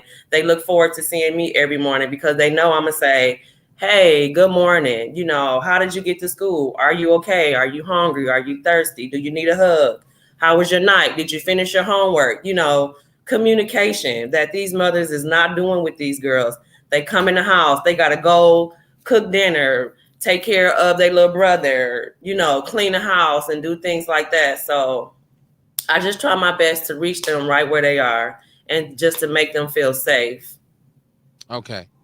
Because really, that's like I said, the mother is the center of the universe and in the Black community, we all know the significance of mama, right? Like whether it was your immediate mother or big mama or your neighbor who made sure that what your family, your auntie, it's very important. And everybody's always talking about, Black men need to be here for our kids. We need to be better, which we do. But a lot of sisters need to be better too in terms of how they dealing with their young ladies. Yeah. Because once again, I think that and that's the difference of why Ticey is being honored, Kevin. Just like you said, you got young kids twerking. Ticey ain't twerking at the house. Ticey ain't twerking at the flat. She ain't arguing back and forth with friends. She ain't dealing with different men. She ain't dealing with different women. You know what I'm saying? So what they see is completely different, right? So when it comes to Typee and other mothers like her, they're showing them what it looks like. They're Kamar, what you walking in grinning that for? healthy relationship, But it's like, right? oh my, Kamar, what you got grinning to say. mischievously for? She looking like, don't you do it, nigga. I Kamar, don't what you know just why you brought it back to that, man. Y'all know exactly what I was just talking about, right? Come on. She don't twerk at all, Kamar, right? Kamar said Not she at sure all. don't. No, Look. right. I'm not twerking on Facebook and Instagram There and we on my go. daughter's TikTok Yeah, Right. yeah. but we have a good That's time important. at home. And But she like gets it. we said, everything starts at home. We have a very dope and peaceful home. And that's our goal. That's our everyday goal, is to just be able, for my daughter, when she come home, she know it's love and peace here. And these kids out here, they don't have that when they get home. They don't have that. Yeah, it's some bad TPs in the village. It's Sharon bad Evans out said, here. she said, word lunch lady, got to keep the lines of communication open, listen to what they have to say, no rushing them, no judgment, encouragement. And see, I Yeah. think it's different when you mentoring young men, because I think with young men, you got to draw a line in the sand and say, bruh, we got parameters here, right? We're gonna have some limitations, we're gonna have some expectations here for you. There's gonna be a demand for accountability. Yeah, you might be, one of the things that I was taught by my father that I learned to appreciate as a grown-up is you can't be all emotional like that as a man. And see, that's the part that makes me sad about these young men growing up, because they hear that a lot.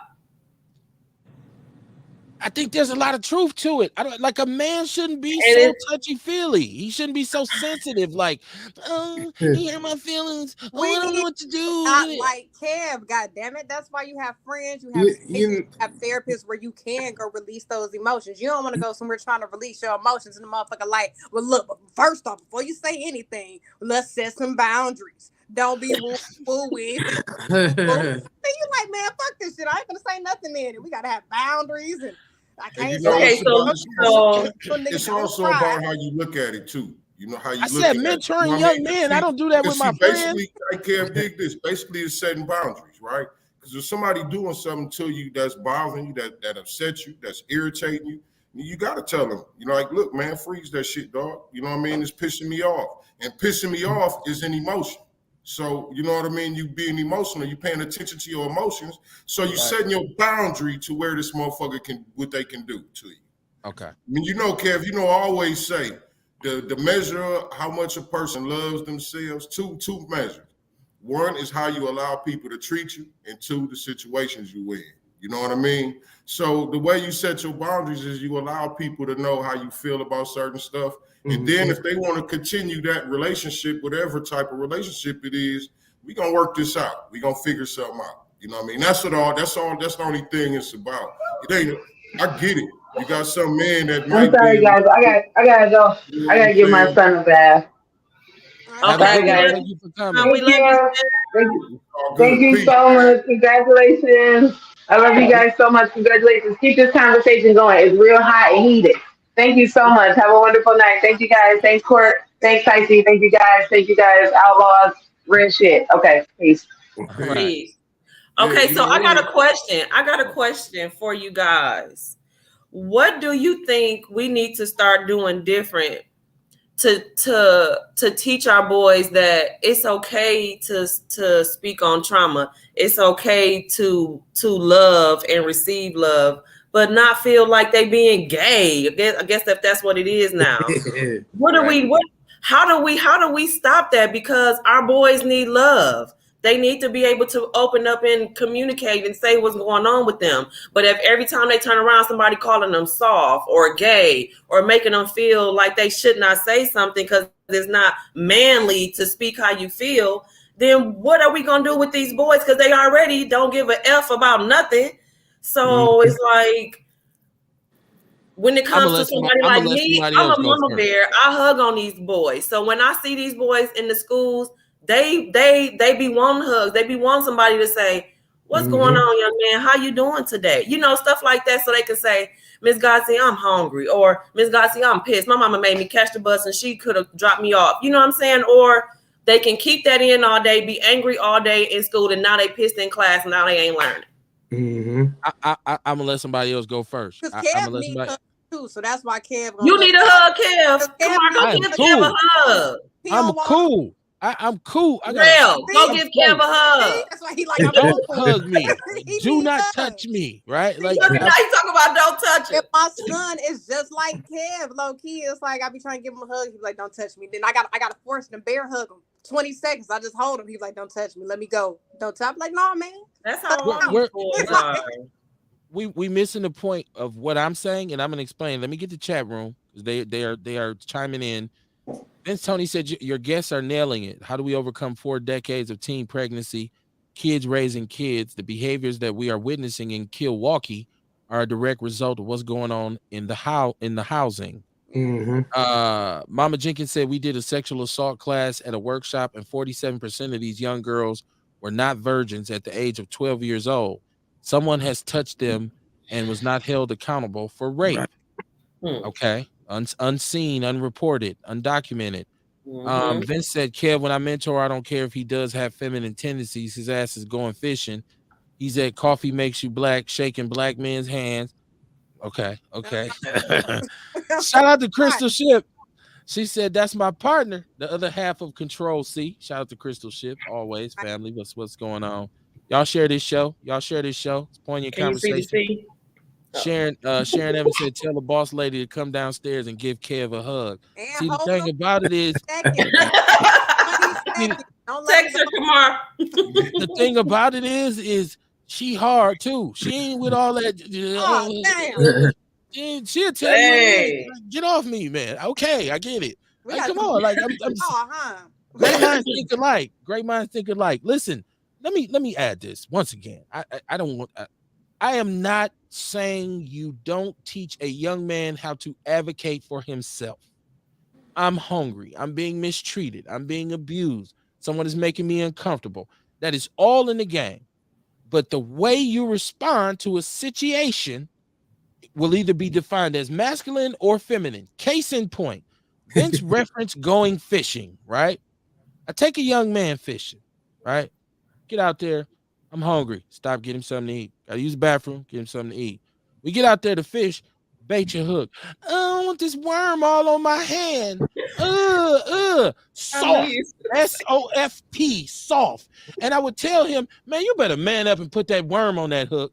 But I also know in my head, fishing is not his thing, right? So I'm not going to put him in an uncomfortable situation again. So the next time I get ready to go and he say, well, I want to go, I'm going to say, nah, that's not, you don't like it. Because if you get out here, you're going to have to bait your hook and do this kind of thing. And he'll make that choice. Okay, well, I'm not going to do that. And the other side of that, I'm going to figure out what he does enjoy doing. And I'm going to support him in that realm. But even with that, when he does something that is not masculine, I'm going to tell him, bro, you acting like a little girl. I tell my son that in the game sometimes. You acting like a little girl. Stop it. No. I feel like it don't mean the kid don't like fishing. It's like, because I want to learn to fish, but I know that trying to put that worm on a hook, I'm going to be like, ugh. But if I would, you're going to have to learn to deal with it, because that's what my daddy did. And that's how I learned how to do it, because he said, you better get your ass over there and put that worm on that hook. It has to be done, because if you weren't a kid that grew up just playing with bugs and worms and dirt and shit, then yeah. Time you do it, you are gonna say ugh, unless you were one of those kids. So it don't make him feminine. He just wasn't a kid, grew up playing in fucking dirt with bugs and shit. Everybody don't grow up like that, kid. All right. That's y'all keep it up with all this newfound candle burning, incense flaming mentality for these little boys. That's why they stand around talking about on the G. That's why they be doing it. Oh my God. Too much cool shit. You don't have to break your lips up like that, don't care. That's how they be. Listen, I've taught public school. I took my sons fishing one time, and my oldest boy didn't like baiting the hook with a worm. But we had wax worms too, so it was a matter of just understanding. I mean, shit. Well, I mean, I hope my boy is. I don't see no issues with his masculinity, but It's You don't just know. shit. No, I'm just kidding. I mean, honestly, that's his life. You know, whatever he chooses, that's my boy. I love him. Shit, I'm gonna hold him down. But he didn't like baiting worms. But one thing we did was we understood that shit. Nowadays, you don't need live bait. They got plastic bait. They got bobbin. You know, they got all kinds No, of you're gonna bait this hook with a worm before you get a I plastic mean, worm. he eventually did bait the worm Okay. because it was just something he wasn't familiar with. You know, like I never learned how to fish. My pops know how to fish. I didn't learn how to fish until I was an adult going through a divorce, trying to do something with my sons to help them still feel normal type shit. Right. So I probably was like 25, 20. No, I was like 28 the first time I went fishing. So I know, but I was raised by a man who did that. So I'm gonna hand that jewel to a youngster. It ain't that I didn't, and I know how I learned how to do it. I'm talking about from being in the woods hunting to gutting the actual animal in the garage when we get home that we kill. And I'm like, daddy. He like, boy, you better stand your ass right there. Right. And I mean, that's and I'm like, because it's awesome. You probably don't say but eventually they was having so much fun fishing that the worm wasn't the issue. It was just like, oh, this is something I got to do to cast my reel back out there. You know, so, but otherwise it wasn't no like, oh shit, this ain't for you, soft ass nigga. I don't want to. Yeah, well, you know, you might sometimes as a father, you might have to tell him though, man, you sit your little soft ass down. You acting like a little female right now. No, you don't. I don't tell my son shit Vince, like that. Vince It's enough says, motherfuckers in the world that's gonna be trying to shit on my children. Vince says if you don't catch them early at home, in the house, in their living environment, especially if it's dysfunctional, the result of trauma is not easy to deal with. True. Crystal Ship said we're gonna start a hug campaign for Kev. No, you donate that. There's some cats out here. No, there's some cats out here who do need hugs. I'm just not one of them. I don't need no hug. I like what hug? What is that? I don't. You know, we just had this joke about worms. We just talked about the original habitual line stepper who was the dude in school who's always talking about where my hug at. Every time he see the girls coming down the hallway. Me and my wife just had this joke going the other night. Like, remember, it's always one dude who's where my hug at, girl. Yeah, yeah. They still out. Hey, them niggas still out here. Yeah. He grow into the dude at work who be like, "Hey, girl, how you doing?" Like, dude, I always want to hug somebody. Like, come on, man. I don't need you to do that. I'm just saying, man. Sean Moore said, how you tell someone to man up when there's no man around him? Well, in my situation, if I'm telling you that, I'm the man that's standing in front of you who's saying it. So it ain't no man around. You looking at one. Come on, man. I'm just saying, like my son I love my son. I would protect him to the nth degree, but even coaching him playing sports, some stuff is what you got to do, son. You're not nervous. You're scared. It's a difference between the two. I will not allow you to live your life by not taking advantage of things because of fear. If you don't want to do it, don't do it. But don't not do it because you're scared. You have to face up to your fears.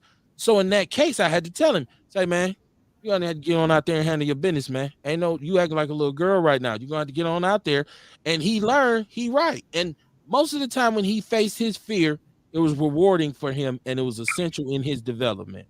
Because now when he plays sports or when he encounters other situations, he knows I'm a little nervous, but I'm gonna confront it. I ain't gonna hide from it. I ain't gonna let it make me quit. And so that's what the purpose of these whole conversations that we as men should be having. He said something is wrong with me.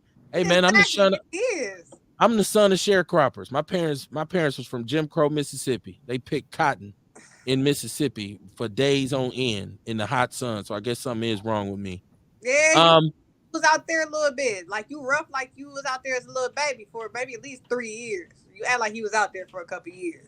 And you my mama protected me, but it was also like I couldn't cut. If I fell off my bike and busted my head and came in the house crying, she wouldn't help me. She'd be like, when you stop crying, we'll figure out what's wrong.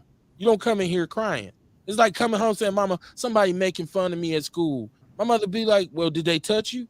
Nope. Well, ignore them. What they say don't mean shit. Falling off your bike, busting your head, and you coming in from somebody making fun of you. Those are two completely different things. There was no crying. There was no crying in baseball. It was no whining. It was no, Mama, you better get your ass out there. She would protect you, but she wasn't going to let you be scared. You cannot be scary. You got to get out there and take on this world. Nobody don't make you scared, Kev. You cry. Stop crying. A lot of that too. I think a lot of that now shows itself today as generational trauma.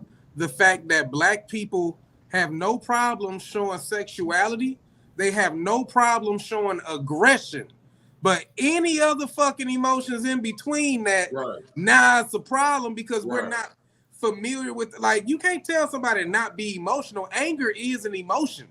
So when a motherfucker act like they have no emotions, all they lack is the experience and intelligence to productively manage and express their emotions. And we see that shit daily with all the shootings. Man, you got to control your emotions. I'm not telling you don't have them. You got to control them. That's I don't want to live in a world where men walk around crying and whining all the time.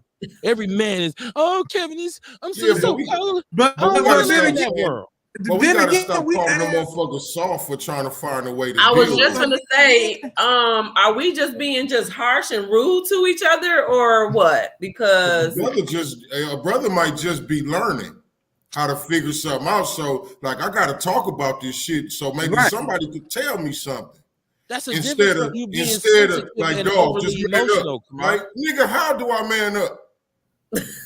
By not being so soft. You dig what I'm saying? Like, if he don't know, like, you gotta tell him what's happening. Like, you gotta listen when I tell him. Aggressive. You can't just shit all on you know how to do is swing off on motherfuckers instead of have discussions, you know. And that be the issue we have, like, especially Black men. Like, our music makes us. Everybody man up is different. Right. It's only one way to do it, though. It's right and the wrong way. Whatever.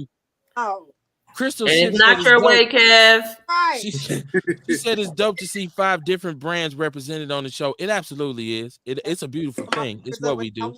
Shout out to Control C, The Village, Nature's Nature, Outlaw Radio, my really real of Higher Frequency on TikTok and whatnot. Published Vitality. Alky Juices.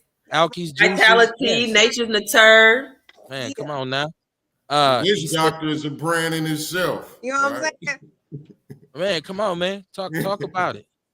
Sharon Evans said, not the flaming candle generation. And we got the best tea in the city, God damn it. Best tea and the best smoothies in the city, baby.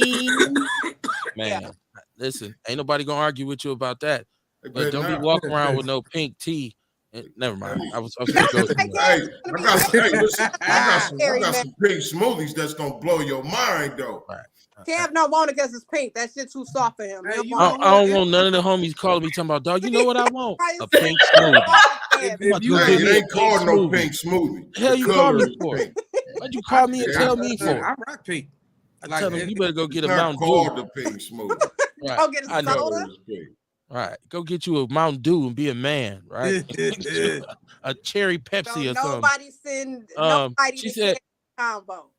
Crystal Ship said, Kev, don't nobody want to touch worms. Yeah, until the electrical grid fails and you can't go to Pick and Save and grab food no more.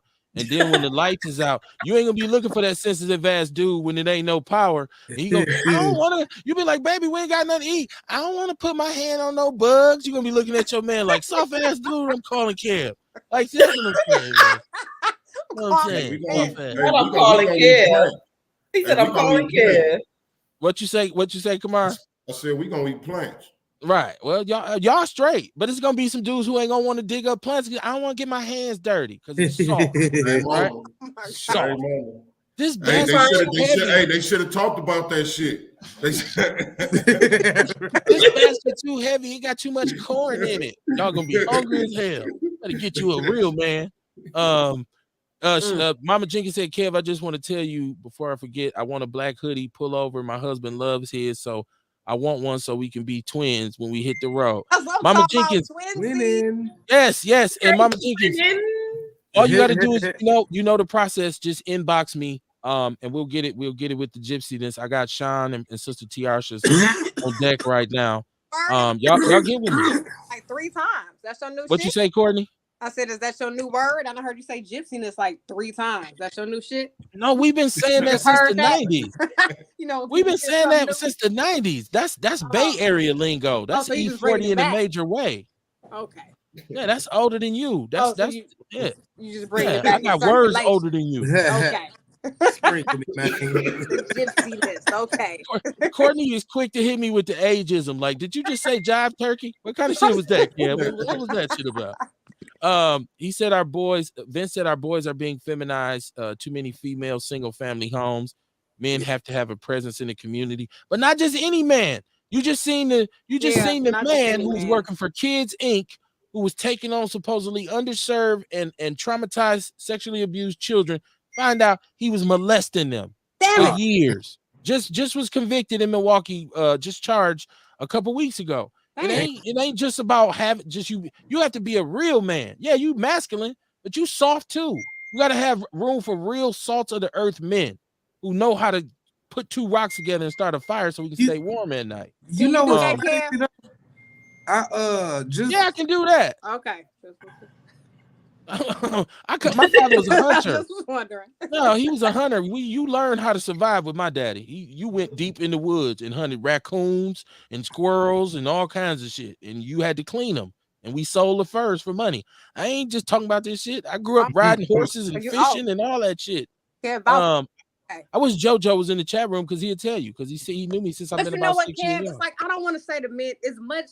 You know what? I want a man that has survival skills, and it's not many of them. But I'm not going to tell a man that, oh man, you a soft ass nigga. You don't know how to catch nothing. You don't know how to hunt this, nothing. You will when you get hungry. Like your ass And won't it's even like go on the dig in the side, ground. I may feel I want people to know how to do these things, but everybody just wasn't raised with these type of skills. Everybody Right. didn't want to teach them this And, shit. So I and just I'm can't make telling you, everybody be soft just because they haven't learned. when Right. the harvest has to come, and Kamar, like, I need everybody who wants something to eat to come out here and help me pick these vegetables.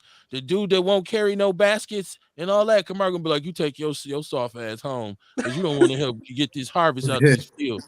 You I can soft, see that. Yes. right? Squishy. Kev, he can't be out here. She said, Crystal Ship said it's the energy connected to the hug that's powerful. Yeah, that works for some people. I've never been one for that. My wife just tuned in. She said, husband, you do need a hug. Well, I guess That's right. See, girl, come hug them, girl. Right. Yes. Come hug them, girl. right. That's left field. I didn't even know she had a YouTube page, right? Like, what is that about? Right now. Then I go upstairs and try to hug her. She's gonna be like, "Get away from me! I'm sleepy." Right? It's all good. Crying isn't always because a you bad go up thing. to the 10:30, 11 o'clock. I know a lot about that. Yeah, it might be later. You know how we do. She said, Kev, so if he's scared of the worms when he don't like having to pee in the bucket either. Well, that's another thing you got to teach a little dude when you got him out fishing. Like, Dad, I got to use the bathroom. I'm not finna get up and walk with you all the way to the go over there behind that rock and pee. You gotta learn how to pee outside. Like, that's a rite of passage for a young man.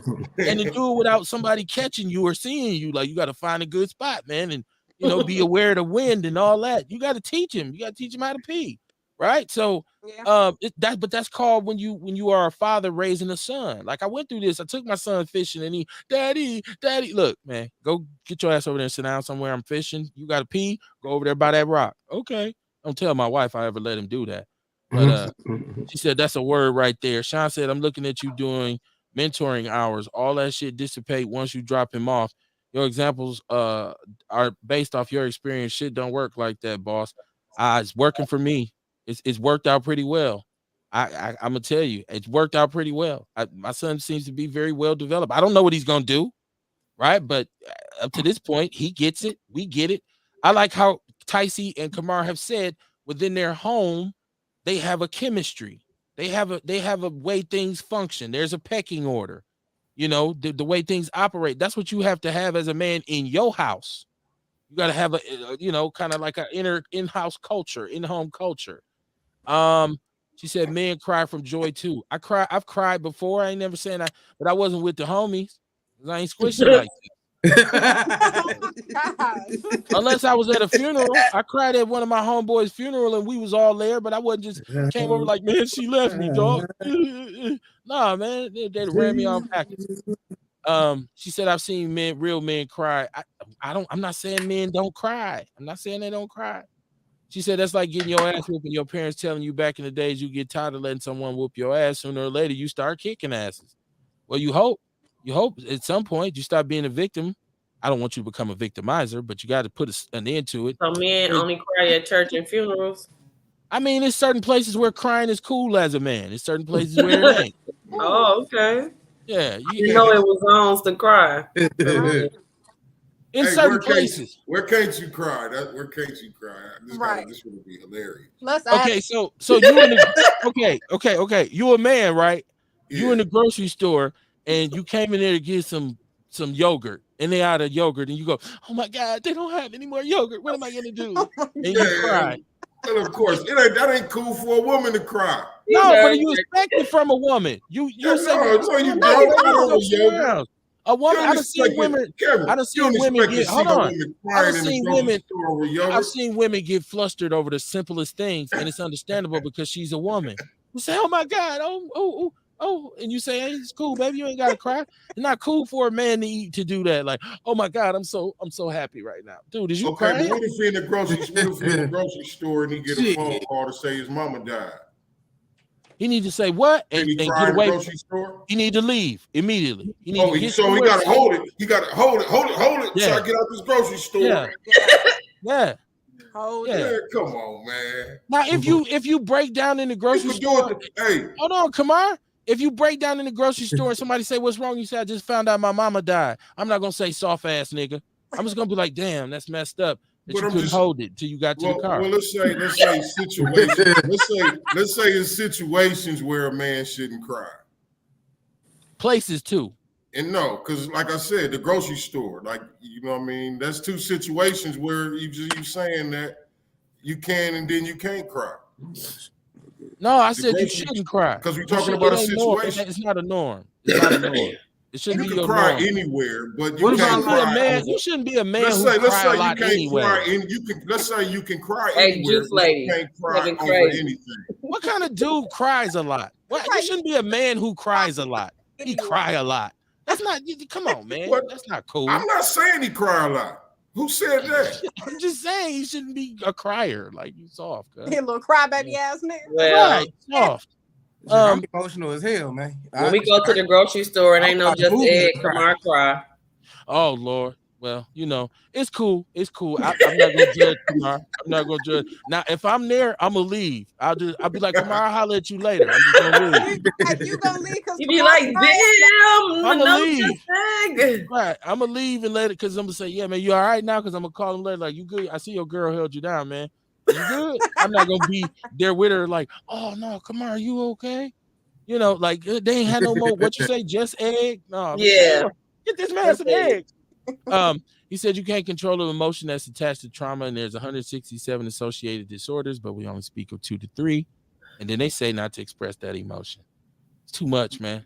This conversation is squishy. It's soft. She said that VT sunrise is everything. The yogurt. Send prayers to the family mourning for the tragic fire that took the lives of the father and two sons. Vitality. Absolutely. Yeah, yogurt. There ain't no damn yogurt. That's not vitality. Oh, my fault. VT sunrise. It's yogurt. That ain't no damn yogurt. Damn yogurt. I thought that's what he was crying over in the store and shit. And they ain't had no more VT sunrise. Up in Lena's crying and shit. Move! I'm trying to get the hog head cheese up out the cooler, man. Yeah, man, she giving our sunrise smoothie. Shout out to the smoothie, the VT sunrise. Yeah. Not bad, man. I ain't got no goddamn sense. Definitely. Morning prayers and condolences to the family. Sean said everybody didn't have a daddy like you. I heard that before. He called me an asshole. I've been called worse. That doesn't hurt my feelings. Matter of fact, I don't feel acknowledged until somebody say that shit to me. Like, you're ass. I'll be like, my job here is done. 9:17, right? Right on time. We about to get up out of here. Vince said, without there being a man in the house or on the block, boys are being raised real time. The end result of mentoring is unpredictable. I gave a mentee in prison for killing a baby, another one pursuing his PhD in physics. Yeah, you never know, man. You got to do your best. She said, I'm killing her. I'm just keeping it a buck. Kev, where you be at, fam? Listen, I'm an old man. I done survived. Listen, I survived, man. And my father was a man. He was a real He was a 100. He was a grade A father, but he taught me what being a man is, how you're supposed to carry it. You don't just have a sack, you got to know how to carry it. And he showed me that, and it's worked out. I don't think anybody can argue with the results. I do understand everybody does not have that, and that's why I don't hesitate to give it and share it when I get an opportunity. So that's why if you being soft and I call you soft, you are soft. You are the. Are you the host for the motherfucking shrimp cab? You down to teach motherfuckers to put the worm on the hook? Yeah, little boys, but I don't. When the little boy he's sassy and I ain't doing that. Why you here? Go sit in the car. Let the windows down. Let him sit in the car. He's soft. Sending nobody to the car cab. That's what you got. Where you got to go if you ain't fishing? What you come out here for? Sean Moore said, "Didn't Jesus cry?" I don't know. He didn't go to King. I don't know. Jesus didn't go to King with me. I don't know if he cried. My partner and I cried when we can't figure out why our printer won't work right. See, women. Women, hey, if I come in and you say, I say, what you crying about? Man, I can't get the printer to work. You soft, cuz you don't need, man, move, man. Let me see what's wrong with this printer. Now, if two women doing it, I say, okay, I understand, y'all. Y'all just let me see if I can fix it. Y'all calm down. See, I believe that's what a man should bring to the situation. Stop crying, girl. We're gonna take care of it. You're gonna be all right. Instead of you right, we out of ink. Now we all sitting around crying. Come on, man. Somebody gotta be the leader. She said, Kev, you on 10 tonight. I'm just keeping it a buck, y'all. Listen, I want everybody to understand, man. The opinions expressed on Outlaw Radio are solely those of the motherfucker that said it. Yeah. Know when to be mad. Know who to be mad at, right? And it's me. And I think we fold too much as men. We done gave up too much. You know, we are soft. We softened. Society is squishy us. Yeah. We have to back up off of man shit now, like because society say it's wrong. You know, I had a child therapist supposedly tell me I was wrong because if my son was in Toys R Us and he picked up a doll, and I redirected him, I was wrong. No, I'm gonna tell him put that down. That ain't for you. You come over here with the Tonka trucks. What the hell you doing over there with a Barbie doll? She said that's so wrong. You were judging him. I was like, shut up, Karen. Who cares what you have to say? Your event is Saturday, Ticey. Tell us the time and the place again so people can get in tune if they want to go. It's Saturday. Saturday is the actual walk at the Ambition Center, and I believe the address is 503 East Vienna. And then Courtney, look up the Ambition Center address so we can get them the right address. And then Sunday is the actual honor day. And that starts from 1 to 4, and that's also at the Ambition Center. They're going to have light refreshments, and they're going to have open mics. So people can come and speak as they please and say a few things about the community. And we're just going to have a good time and honor myself and Taylor, my daughter, for healthy mother and daughter relationships. Yes. Okay. That's at 530 East Vienna Avenue. Oh yeah, so 530 East Vienna, not 503. So yeah, it's going to be at the Ambition Center, 530 East Vienna Street. Saturday at 11, we will do the walk, and Sunday from 1 to 4, we will have the presentation. And now, do you have to pre-register? Or like, if somebody says I want to be there, do I need to buy a ticket, or is there an admission? No, fee? it's actually free, and we can send you the registration if you like. And people do have to register just so we have a head count of who's going to be in the building. As far as capacity wise goes, but it's free. Anybody can come. We want everybody to come out if they can. And if you can wear teal, that would be amazing. And just come and have a good time with us and get to know myself and my daughter a little bit. Okay. And you know what? Vitality there. You said Vitality will be there? There'll be some vitality there. There will be some vitality. Right, yes, we also did a little bit of donating to the cause. So yes, there will be some teal vitality in the building. Yeah. Okay. Yes. All right. And I once again, did nobody invite me, right? So, no, I'm just kidding. I'm gonna promote. I'm gonna share this flyer and everything so people can come because it's a dope event. And I want people to know if you got something that's bothering you, go ahead and get some help, man. Some shit, you can listen to me on some of it. Don't pay me no attention. We got a weekend coming up that they'll have this event. Kamar will be there. Let me see. Crystal Ship is chiming. She says Kamar will not be there. Kamar will be vending Saturday and Sunday at where you gonna be at? I'll be at the Sherman Phoenix Saturday, and then Sunday I'll be at the new place that the Unity Market where I was working with. I thought you was gonna be there. Yeah, we got a new spot. Okay. Well, they have a new spot over on Tatonia in that Okay. plaza by the DMV. I forgot the address, but on my page somewhere you'll see that flyer. Okay. So you just gonna have Vitality there? Yeah. You won't be there. When I hear Vitality, I'm thinking you gonna be there. Okay. I didn't know you had it like that. Tyson gonna be there. I am Vitality. We are Vitality. Hey, listen. Hey, let me tell you something, man. If it wasn't for Tyson, it wouldn't be no Vitality. I'm gonna tell you all that, right? Listen, I used to make this tea every day by myself, just for me. You know what I mean? And I very rarely will let somebody try it, and I let her get it, right? I let her get some, and she had took some home one day and put it in the refrigerator. Tried it the next morning, and it was cold, and she called me like, "Hey, this stuff good cold. You need to bottle this up." So I listened to her.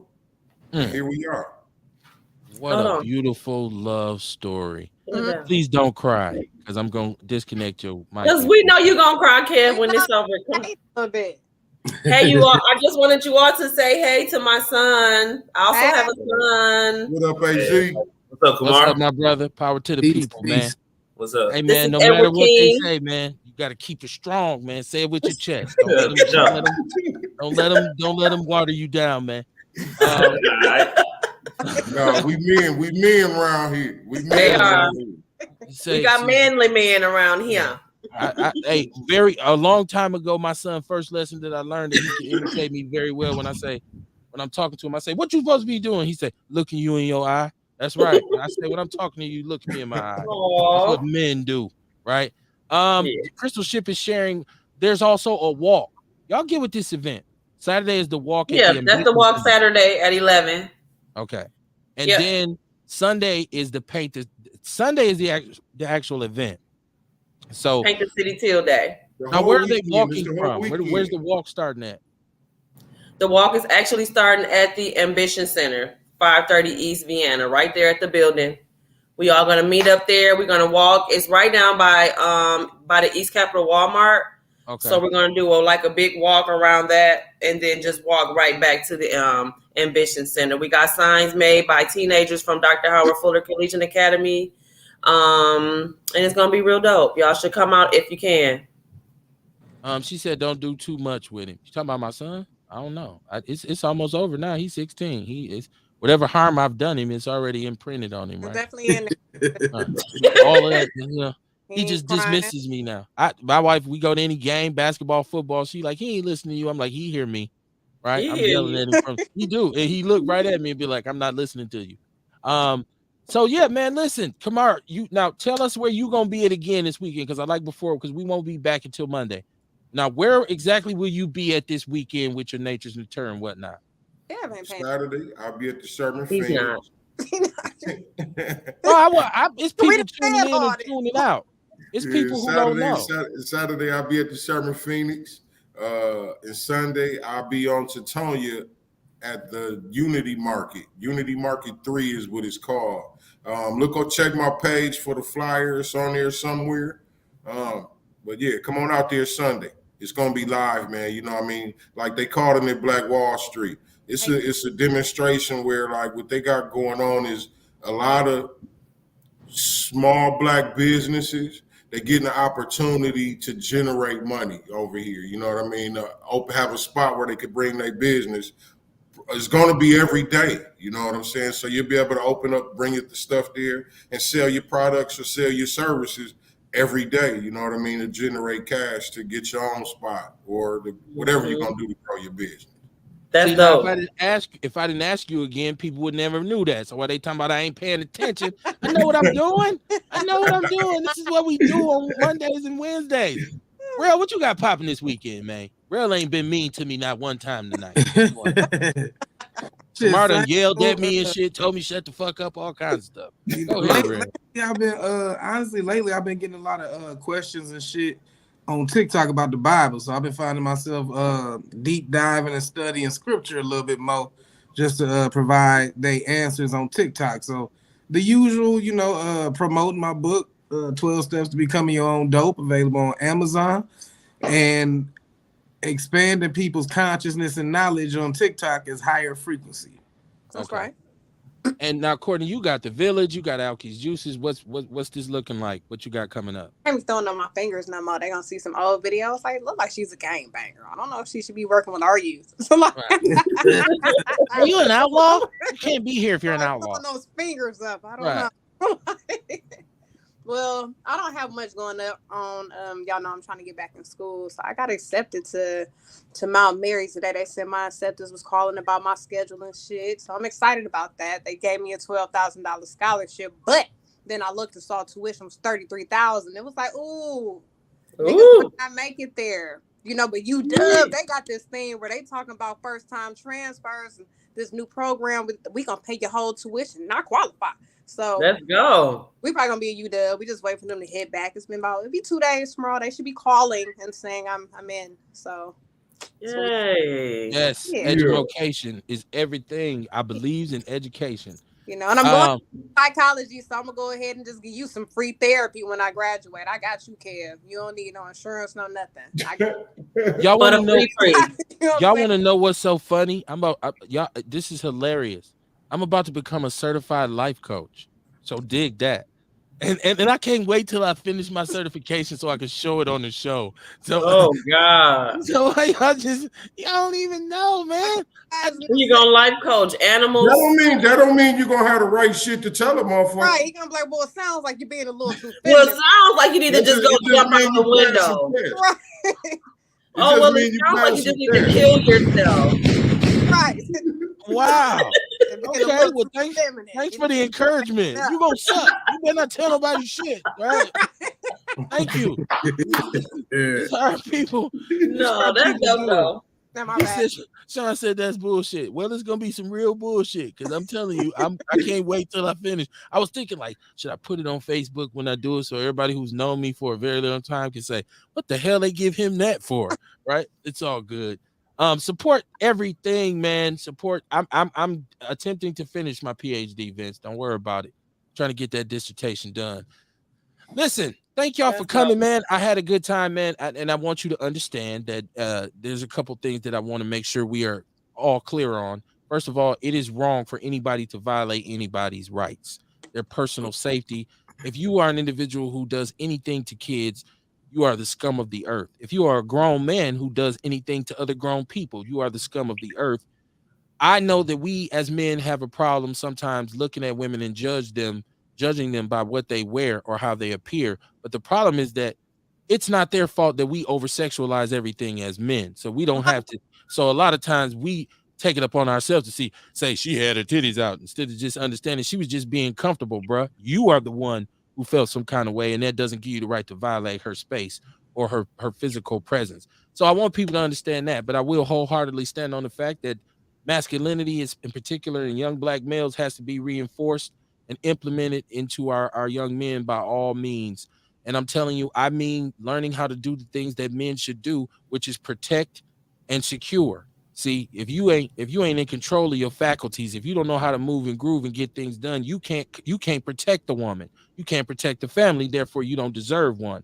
Even the Honorable Minister Louis Farrakhan says, if a woman cannot depend on you for certain things that a man should do, then she should not be with you. And that's just the truth of the matter. So the fact that white feminists and white liberals have come into our community and infiltrated our ears and our brains and utilize some of the stuff that the politics and the tomfoolery to turn us against each other. I'm not turning against my own people. I'm telling my people we need to get it together. And black men, we are in a lot of instances too goddamn soft.